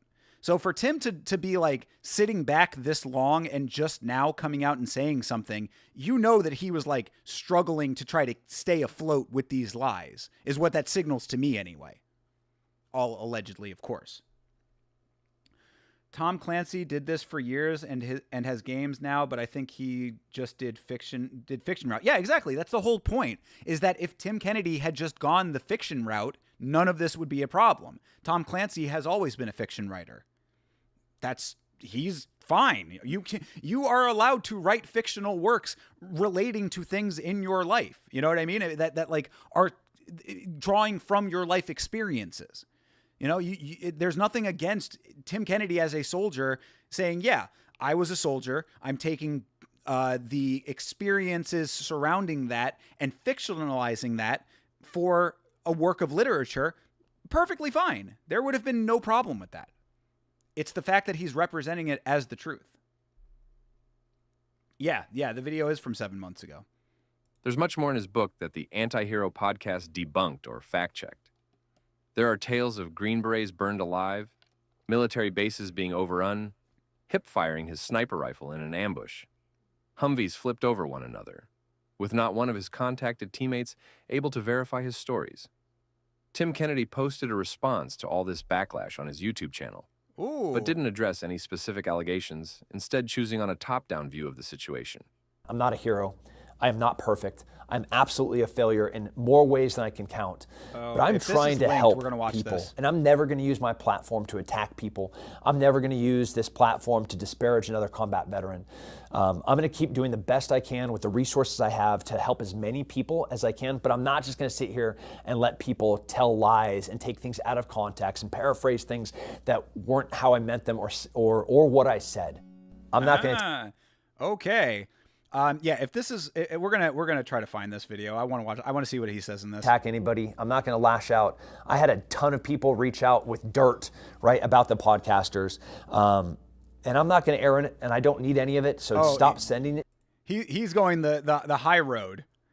I'm not going to lie about these podcasters. Okay, Tim. To me, I realize that there's a lot. It doesn't matter. That's not what we're going to do. We're going to continue to try to help each other. We're going to try to continue to make America healthy and try to make this to continue to be the greatest country that's ever existed. What a good guy. What a good guy taking the high road. I hate people like this, dude. I hate blatant charlatans who go out, misrepresent themselves, and then try to turn around and put on this good guy persona. Why do you think I hate John Jones so much? It's this type of shit.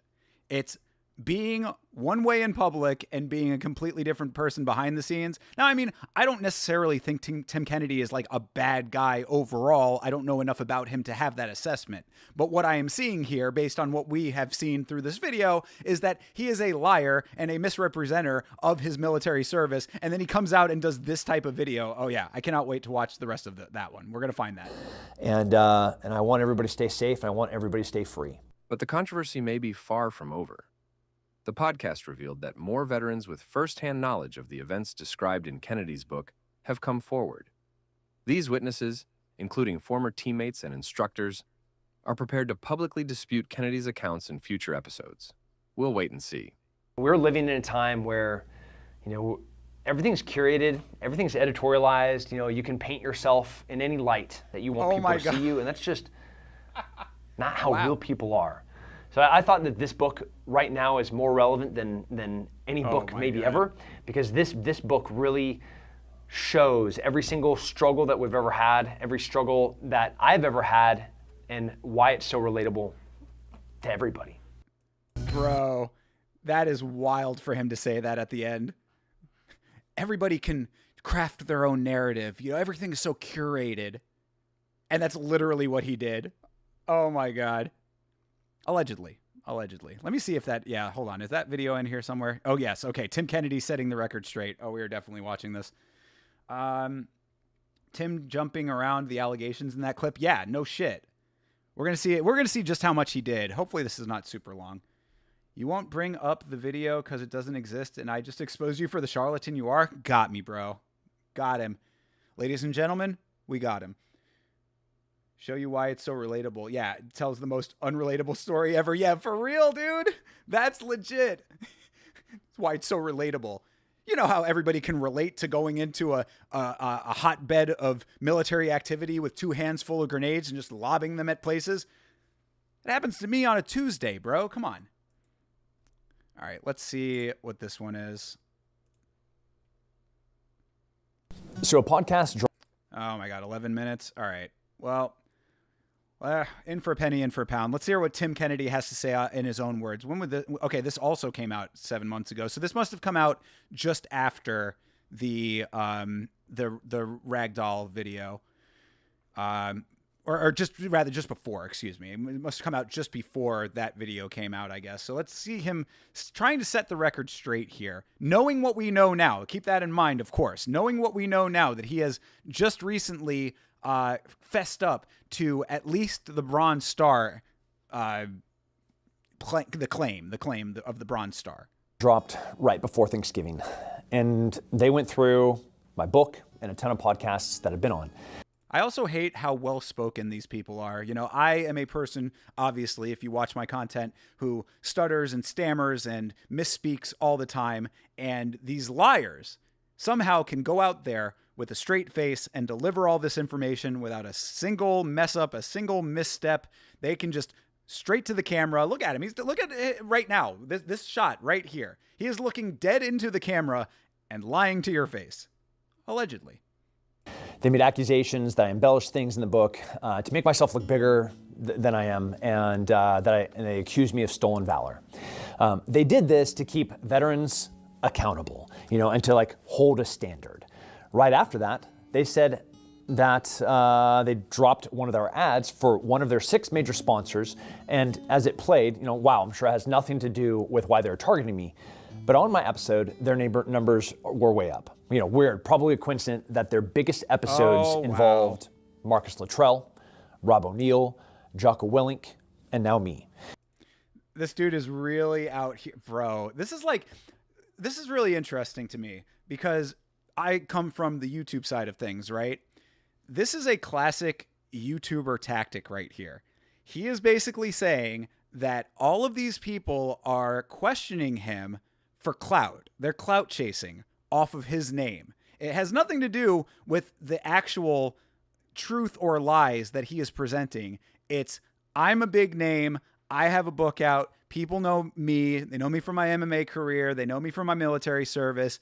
They are scrutinizing me because they want the clicks. And what a coincidence that they talk about me and their numbers go up. Still, in a roundabout way, still self-aggrandizing with this. I'm such a big star that them talking about me is all for clicks and has nothing to do with the fact that I am, alleged fact that I am lying in my books, lying in my videos, lying in general. Wowzers. Yama C, that's the first step of to lying. You have to buy it yourself. That's a good point, my guy. That is a very good point. Lie to yourself first, but you can't lie to yourself forever. Can't lie into that mirror, my friend. Tim Kennedy knows the truth. That's why he's got to come out and tweet about it. It's like the old Wanda Sykes bit, though. I do appreciate it. Shout out to Wanda Sykes. Got to stick to your lie. Talking about OJ on the public golf course. I think it's totally hypocritical and it's intellectually dishonest to be pretending that you're on the moral high ground and then misrepresenting facts, lying, paraphrasing, and then taking things out of context. Is it? That's literally what you did there, Tim. That is exactly what they were saying that you did, and they talked to people who were in your platoon. They talked to people that were in your same situations with you, alongside you. They talked to your fellow servicemen to find out the truth, and they said that it wasn't true. So you're saying that people are misrepresenting your situations. That seems to be exactly what they're accusing you of, except they have the receipts. Do financially better when they go after people with big followings, and thank God that, we have purists like them among us. So before I address the allegations against me, I want you to know that I knew this podcast was coming out. How? Because they contacted every single one of my teammates to try to get dirt on me. Almost everyone told them the same thing, that they weren't interested, and then they called me and let me know. So what were all the people that they were referencing? Because that one dude from the podcast with the guys in black shirts and black hats, he seemed to have a lot of stuff on his phone that he could recall pretty quickly. So who was he talking to? A couple of people that I've never been on a team with, they talk to them. And that's totally their right. I'm not mad whatsoever. It wasn't actually and they should tell their teammates. stories, just like I told mine. But this idea that there is some universal truth that is, the opposite of what I said is absolutely absurd. I am a Green Beret. I was a UFC fighter. I am a Special Forces sniper. I went to Sephardic. I'm a graduate. I went to Ranger School. I was part of Afghanistan during the evacuation. I went to Ukraine immediately following the Russian invasion. I'm an Iraq and Afghanistan combat veteran, and I didn't see anyone from the podcast in any of those places. War stories are never. Oh, so he's saying that, all of those things are true about me. I didn't see any of y'all over there. I mean, the dude on that one podcast is saying he's a Purple Heart recipient. Where did he get it? You know what I'm saying? I mean, this just seems like very, he's doing a really good job of tap dancing around the claims right now. It's what Beeb was saying. Tim jumps around the allegations in that clip. Yeah, that's what he is doing right now. I didn't see any of y'all on the front lines when I was out there. It's like, bro, they were on their own front lines. They were doing their own situations. What does this have to do with you? Address the reality. There's no universal truth, he says. I mean, there's verifiable facts, and that's what they're disputing. Never the same.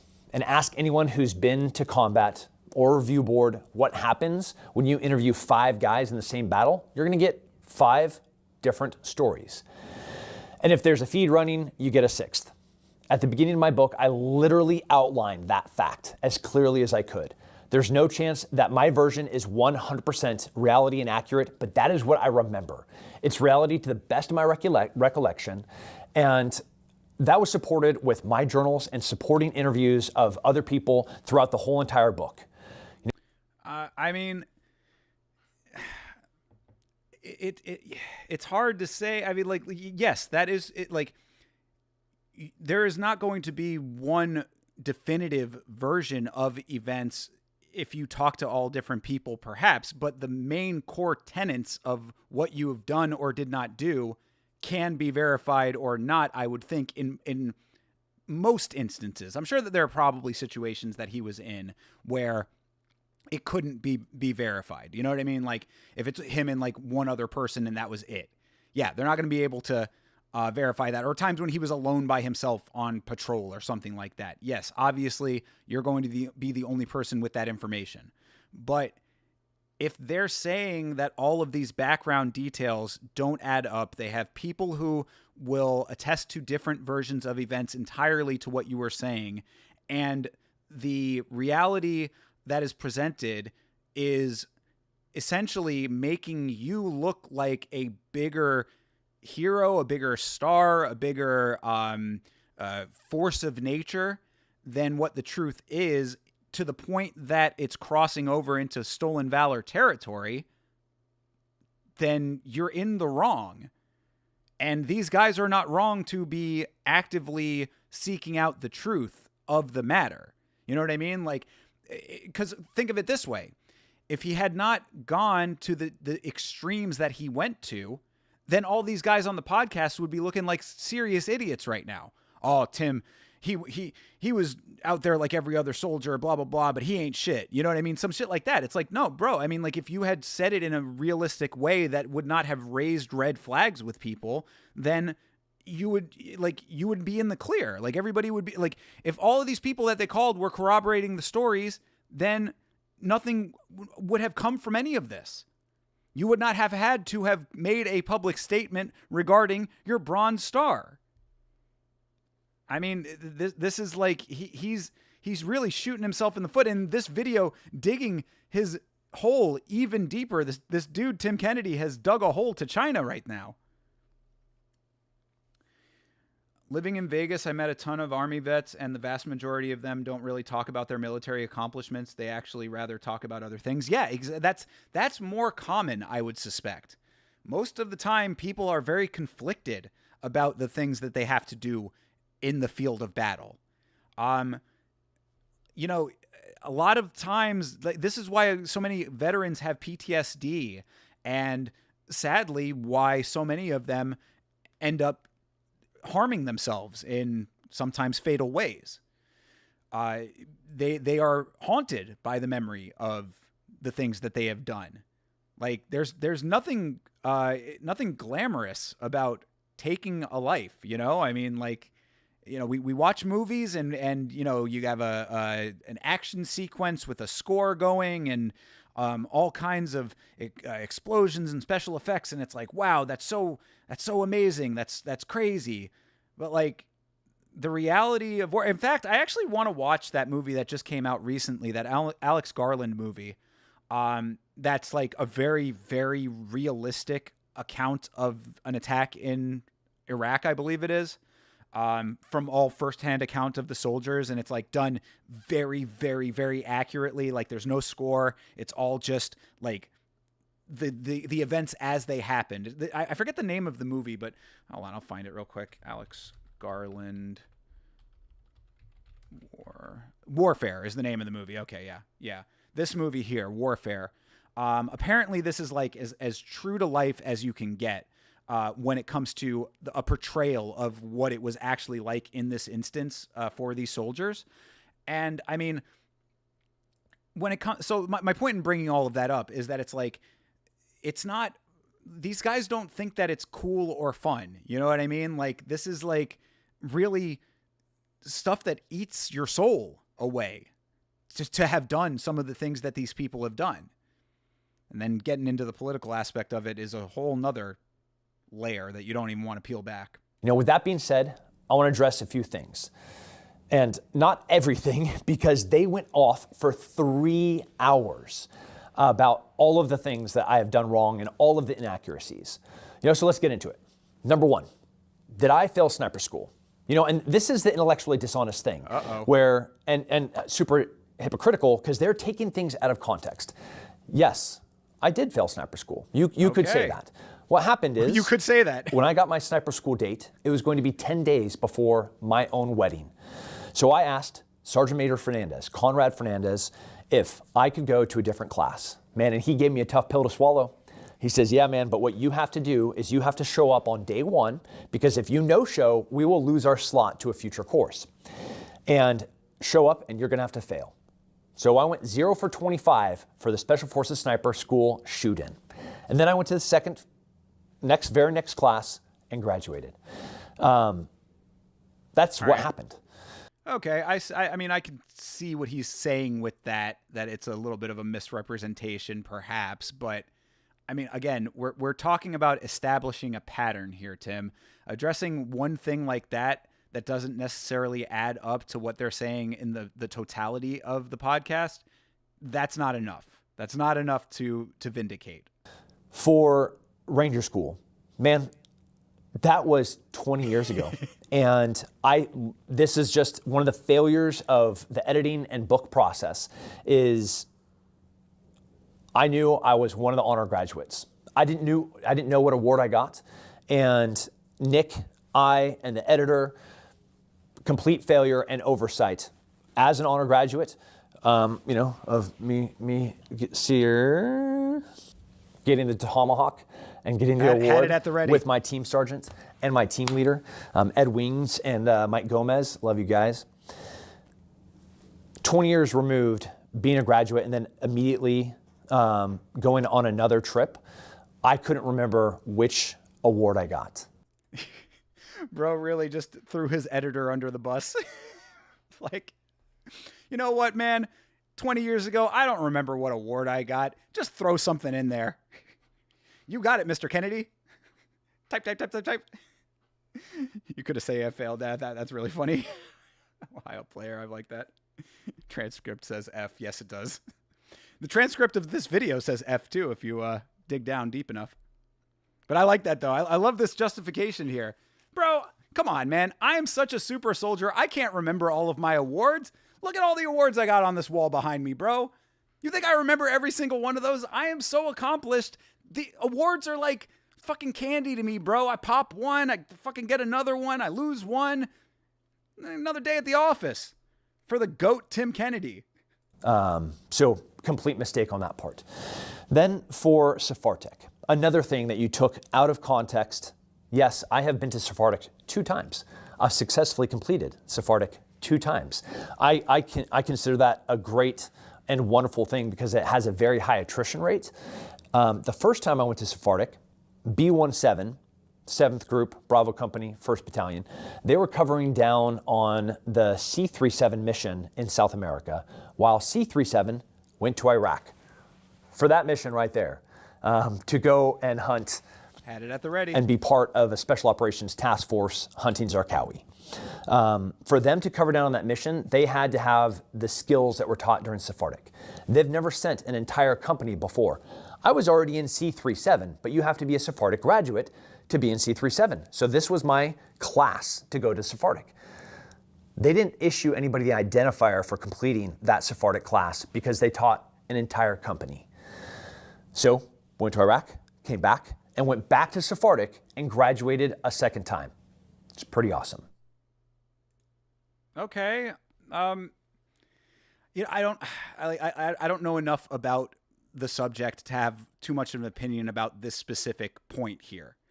But it's like he's waffling, it seems. Just I got to go off the eye test, and it's like having like what this seems like to me. Again, just off the eye test, not knowing enough about military operations and things like that, is that he listened to the podcast, he extrapolated a couple of pieces of information that they were disputing, and was like, okay, how can I roundabout circumvent this information?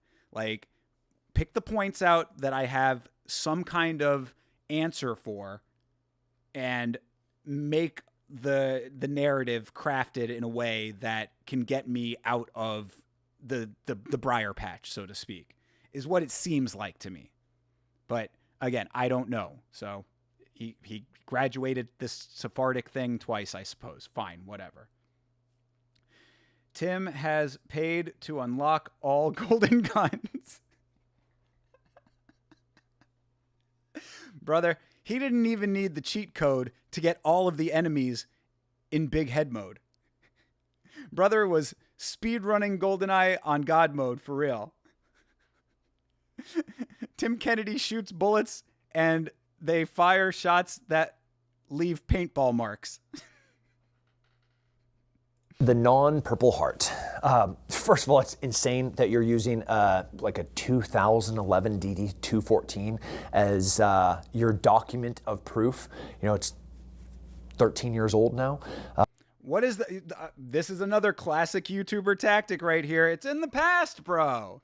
It's in the past. Sure, I beat my dog, but that was 10 years ago. Like, I'm not saying that people can't change, but utilizing that as your go-to is like automatically a red flag to me. Like using time does not change the reality though. So it's like when you automatically are like, but that's so far in the past. It's like, so what? Did it happen or did it not happen? Oh, you're using that piece of information that's so old. Well, you presented it at the time as a fact. So I'm going off of that and drawing a conclusion. What does it matter if you said it 10 years ago, 13 years ago, or today? Is it true or is it not, Tim?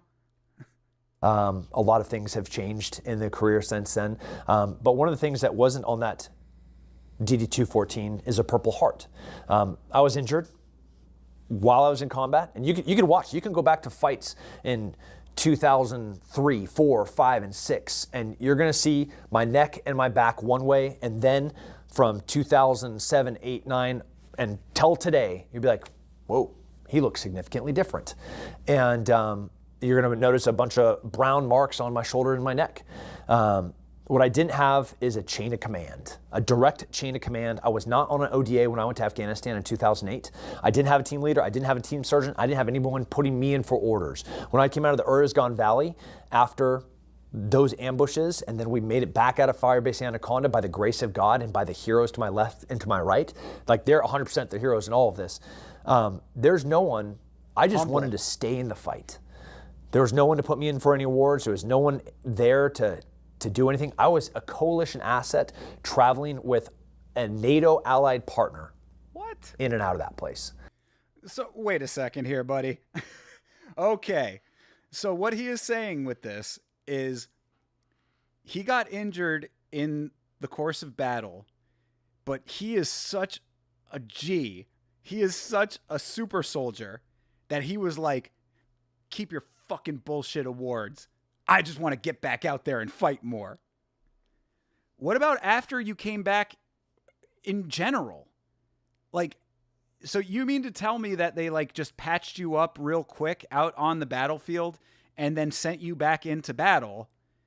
And then when you got home after being injured in battle, even though it was a while removed, you still didn't get the Purple Heart and no one knew or put in for it or whatever. Like, isn't that just something that would like come out over the course of your debriefing? Again, I don't know enough about military stuff to accurately speak on it, but I would think that when you come back from a major military engagement where active combat was taking place, that you would have some sort of debriefing, and in that debriefing, it might come up that you took IED shrapnel. And someone would be able to corroborate that. If you took shrapnel to your body, they had to patch you up to get you back out there to fight on some more the way that you wanted to. So this makes no sense to me whatsoever. And again, I don't know enough about it. So it's hard for me to form full-on conclusions, but just as a layman, as a civilian, as a dude with 2 ears listening to this story, this sounds very strange. That just, you know, you did so much out there, you got injured in battle, but you were such a trooper that we just overlooked it and you just kept fighting on. Like, okay, all right. Timothy Fred Kennedy has been exposed. Christmas is canceled. I mean, if that's all it takes to cancel Christmas, yeah, we might not have Christmas anymore, brother. When I retire, when I'm no longer useful in the military, when I don't get to wear the uniform and the flag, which is like the greatest honor of my life, have the opportunity to be next to the men and women, the best and the brightest in this country. When that day comes, you know, and I'm sure I'm rounding the bend on it. Oh, he's still I'll fix active. all that. I've never been the great paperwork guy, the great admin guy. I've definitely never been the guy that's going to walk into the med shed to have something get fixed. Like, we're going to fix it with the 18 Delta. And I hope that young soldiers are way smarter than me and that they don't do that, because it creates a lot more pain later in their career, as you can see. But yeah, that is not on my records, and that will get fixed when I finally hang them up. Okay, so I mean, that's a little bit of news to me based on all of this. I did not realize that he is still actively serving in some capacity. wonder what his current ranking. Tim Kennedy, current military status. Tim Kennedy is a master sergeant in the Maryland Army National Guard. Oh, okay. So yeah, so I guess he is still doing stuff. All right. Hey, fair enough then. Fair enough on that. If I could research it, I'd go and find like those pictures he was talking about his back. But yeah, I don't want to go down a huge rabbit hole with that. So, okay. I mean, I guess that maybe paints a little bit of this in a different light, perhaps, but not all that much.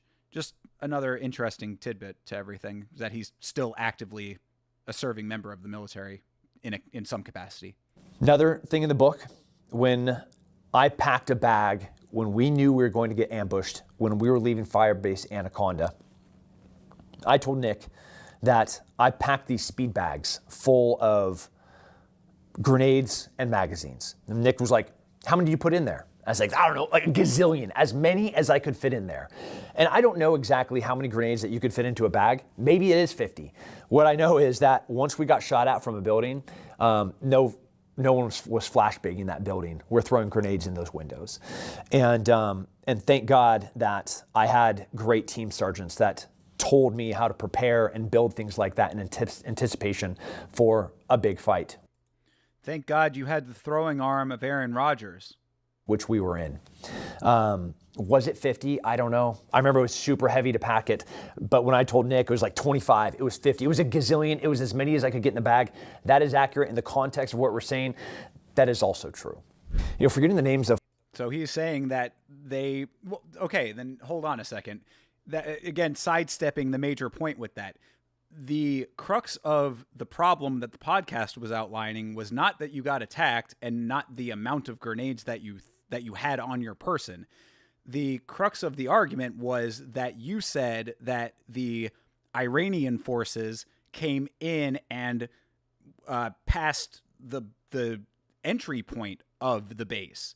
They went through the wire, I think is what they had said. The term, something with the wire. I remember them saying that on the podcast. But that, I guess, is the term for going beyond the entryway, entering the premises of the facility. So that's the issue here. It's not the amount of grenades you had in a bag. It's the fact that you said you were getting attacked by Iranians and that they were inside the base and that you were doing hand-to-hand combat. Am I wrong? Maybe. I thought that's what it was. The fallen compatriots on podcasts, and I've done hundreds. By 2008, 2009, I couldn't go to the JFK Memorial on Fort Bragg anymore because we were having funerals every single weekend. And that sucks, man. That it's like a knife straight to the heart. And when you're having Memorial Day and I can't remember their names, I sit down and try to jot the names. And I'm on a podcast, there's lights on, and then I forget one of those names. Yeah, it freaking sucks. And for you to insinuate that I don't care about them, fuck you. Just fuck you.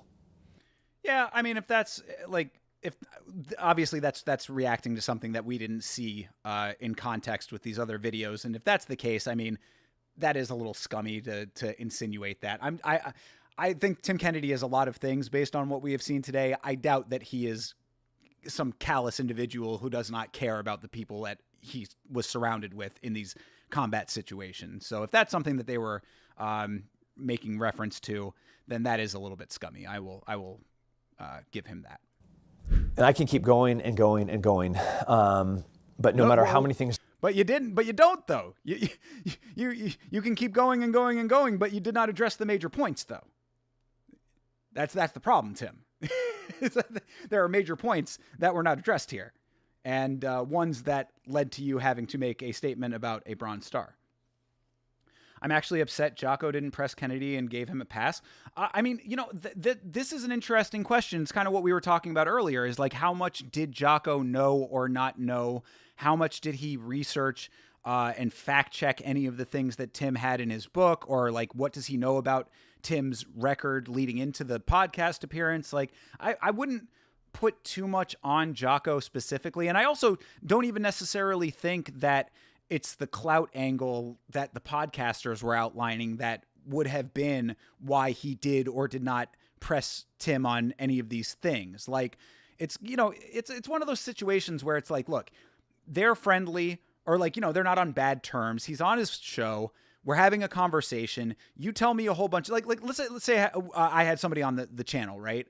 And they're, you know, an MMA fighter, and I'm like asking them about things that happened in the cage, and they start saying a bunch of stuff that I'm like, that doesn't sound right. You know, it's like, or maybe they say like, you know, I won this fight prior to my time in the UFC. And I'm like, well, I didn't watch those fights, so I don't know. I'm not going to be sitting there and like pressing them hard on those facts, like saying like, well, you know, show me proof. It's like, you know, you don't want to be antagonistic, I guess is what I'm trying to say. So it's like, you want to have a free flowing conversation. You want it to be casual enough, friendly enough that it's an atmosphere that people are engaged with. And, you know, you're not trying to necessarily create waves with this person without having a specific point to push back on. Like, if an MMA fighter came to me and said, I won this fight in the UFC, and I went or like I watched the fight live and was like, no, you didn't, then yeah, maybe I would say something about that. Like, hey bro, I mean, you didn't win the fight. You know, we know you didn't. Like, maybe that is a situation there. But if Jocko was not with him on these missions, then I can't really necessarily fault him for not being like, man, I'm going to go and fact check every single thing or this kind of stuff. You know, I don't know. It's just, I don't want to put too much on Jocko for not being like an investigative reporter, because that's not what he is. If that makes sense. Besides military accomplishments and BJJ, what is Jocko known for? Yeah, I mean, I guess that is a good point, but he's not a journalist though. It's not necessarily his place to being like, I'm going to go in and you know, have all of the details laid out and say, this looks false. This looks false. Can you provide? I have not seen the episode, so I don't know what the conversation was like. I'm just surmising that this could be why it was. So if there was more of a reason for him to push back, then maybe I'm not correct on that. So maybe you are right about that. That he should have pressed him more. There are, and no matter how many answers I give, there will never be enough for some people. There'll always be about, but what about this, or what about that? So I'm just going to stop here. What about your Bronze Star? It's shameful, and I think it's disgusting when somebody is pretending to be in a moral high ground, but they're attacking other veterans. That is really just financially based. They're doing this to make money. They're doing this and they're attacking specific people like Jocko Willink, who's an amazing leader, who's an amazing person that put all of his faults into his book. That is exactly what I did with my book. That was exactly what you did with your book? You sounded like the greatest military member of all time in your book, Tim. You were the greatest soldier to ever live based on your accounts. So, you know, look, him and Jocko obviously are friendly. We were just talking about Jocko, obviously. You know, if Jocko was honest in his book, then great. But you, on the other hand, are making yourself out to be some super soldier. You know, you got the Captain America serum pumped into your veins before you went out there. That's, I think, what people have the problem with. And whether or not it is financially incentivized is beside the point. It has no bearing on the reality of the situation. Should they be doing it for more altruistic reasons? I mean, I would think that, you know, from a military perspective, probably, you know, like from their fan base's perspective, that should be the angle that they are approaching it. But if they make a little bit of money in the meantime, it is what it is if the facts don't line up with the reality. You know, the facts. If the statements that you're making are not based in reality. So this is very funny to me. And don't, you know, and like it's a nice easy way for him to equate him to like rationalize some of the things that he's putting in the book by equating it to Jocko Willnick's book, who I guess maybe people have some problem with him too. I don't know enough about that. I'd have to look into that, but certainly we have not seen Jocko at least in the MMA circle, the combat sports part of his existence, getting this type of scrutiny. So make of that what you will, I guess. Book is a history of faults. And the person that I was in the Creek gang in the first chapters is not the same person that went to Iraq. That was not the same person that went to Afghanistan. And that was not the same person that after I came back from the Valley of Death, went to Afghanistan again to help during the evacuation. There's been an adaptation, and not that like I've evolved in any way, shape, or form. Because I tell you what, I'm not a hero. I am not perfect. I'm absolutely a failure in more ways than I can count. But I'm trying to help people, and I'm never going to use my platform to attack people. I'm never going to use this platform to disparage another combat veteran. I'm going to keep doing the best I can with the resources I have to help as many people as I can, but I'm not just going to sit here and let people tell lies and take things out of context and paraphrase things that weren't how I meant them or what I said. I'm not going to. The funny part, though, is that they really weren't paraphrasing all that much, at least not on the podcast where they were reading the book out loud. They had the book open and were reading full, uninterrupted passages. So, where's the paraphrasing? Tim, at this point, should claim that he also beat Luke Rockhold for the Strikeforce title. Yo, for real, dude. Tim has never lost a round. I don't know if you knew that. Attack anybody. I'm not going to lash out. I had a ton of people reach out with dirt, right, about the podcasters. And I'm not going to air in it, and I don't need any of it, so stop sending it to me. I realize that there's a lot. It doesn't matter. That's not what we're going to do. We're going to continue to try to help each other. We're going to try to continue to make America healthy and try to make this to continue to be the greatest country that's ever existed. And I want everybody to stay safe, and I want everybody to stay free. Right. Nice appeal to the America angle there.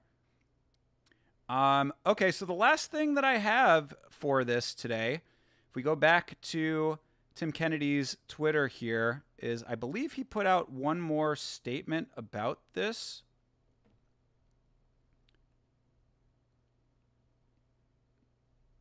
Where was it? I thought that there was some second thing. Oh, maybe not.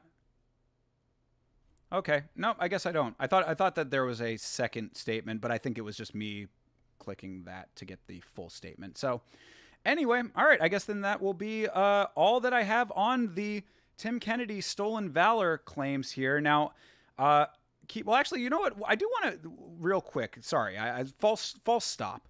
But I do want to real quick just look up Tim Kennedy and the Bronze Star specifically, because I'm interested to know why this was the only claim that he refuted, or that he fessed up to. So let's see. Tim Kennedy, the former UFC fighter and Green Beret, has admitted to falsely claiming he received a Bronze Star with Valor. He has stated he deeply regrets implying he was awarded the Medal for Combat Valor, though he did receive a Bronze Star in 2006 for exceptional leadership in planning combat operations, according to. So he did get a Bronze Star. He was okay. So I guess then he's saying that he misrepresented how he got it or why he got it. The false claim. Kennedy initially implied he received the Bronze Star for acts of valor in combat, specifically the Bronze Star with Valor, according to MMA Junkie. He did receive a Bronze Star in 2006, but it was awarded for exceptional leadership in planning combat operations, not for actions during combat. Okay. This also speaks to the same point we were making about about him not having to embellish his record. Just tell the truth. The military is investigating the discrepancies between Kennedy's claims and his actual service record. That's interesting.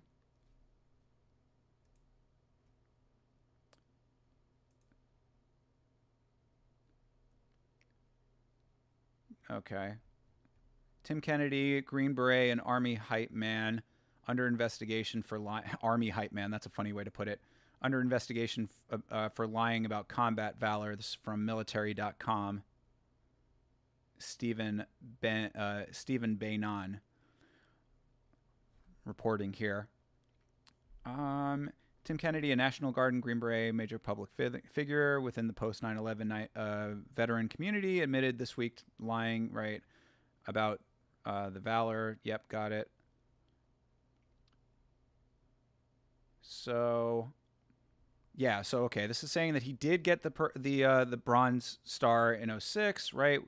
Described as exceptional leadership when helping plan combat operations as a junior non-commissioned officer. Though the award was not for valor, it's an uncommon decoration for enlisted troops at his rank and age. Even as Bronze Stars for leadership are virtually automatic for senior ranks. Interesting. Okay, so he got the Bronze Star at a lower rank for planning these operations, but not for valor, as he had stated. Much of Kennedy's prestigious bona fides are true. He earned his Green Beret in 2005 and in 2007 graduated Ranger School, where he was recognized as a top graduate, his service records show. He deployed one time each to Iraq and Afghanistan and earned a combat infantryman badge. He holds a black belt in jiu-jitsu and is an accomplished fighter. We know that, of course, and now trains as a hobbyist in elite martial arts circles and coaches in Austin, Texas.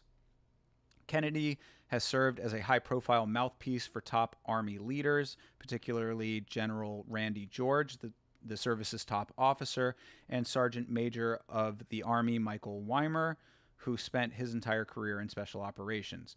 Kennedy made frequent appearances on Fox News and in social media videos praising Army leadership and amplifying various announcements in the past year, including wearing his uniform on air during the service's birthday celebration last month. Last year, his reenlistment was conducted by George. Okay. So, all right. So, I mean, I guess that there are some, conflicting elements of this. They're saying a lot of his stuff is true. And, I mean, I don't think anybody really disputed that part of it. I think, if there's any major takeaway as I wrap this up here, we've been going for a while. As I wrap this up, I think that that's the main takeaway here, is that if Tim had just been more accurate with the way that he was presenting himself, none of this would be an issue. It's the hyperbolic nature of the presentation. And again, being Mr. Badass and self-aggrandizing in your accounts of everything in your book really serves as a lightning rod for criticism. So I think that the big takeaway here is A, don't lie in the first place, but B, if you're going to lie, don't be so overt and in people's faces about it. It's like the difference between getting away with your lie and it being found out is, you go a lot farther with a whisper than a shout when it comes to this type of lying. So I guess that's pretty much all I've got for this. All prayers for Ben. Yes, indeed. All prayers for Ben Askren, who apparently is making a steady recovery from what I have heard. So shout out to Ben.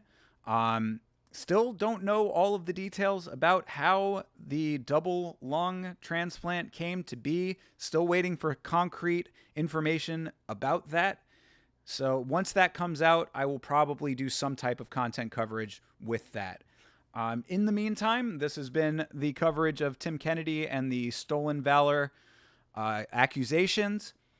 I don't really want to draw any concrete conclusions here because, again, I don't know enough about the subject to really make any solid claims. But from what I have seen, what you have seen, you can draw your own conclusions there.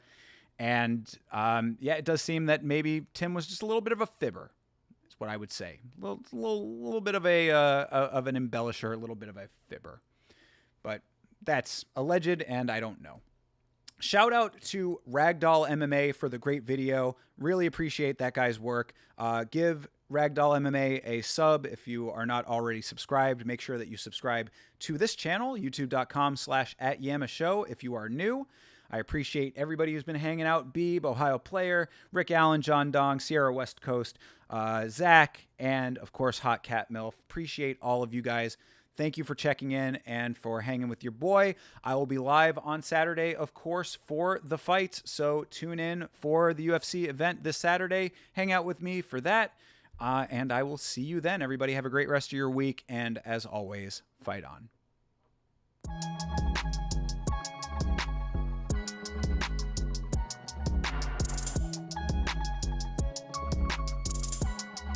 Hey.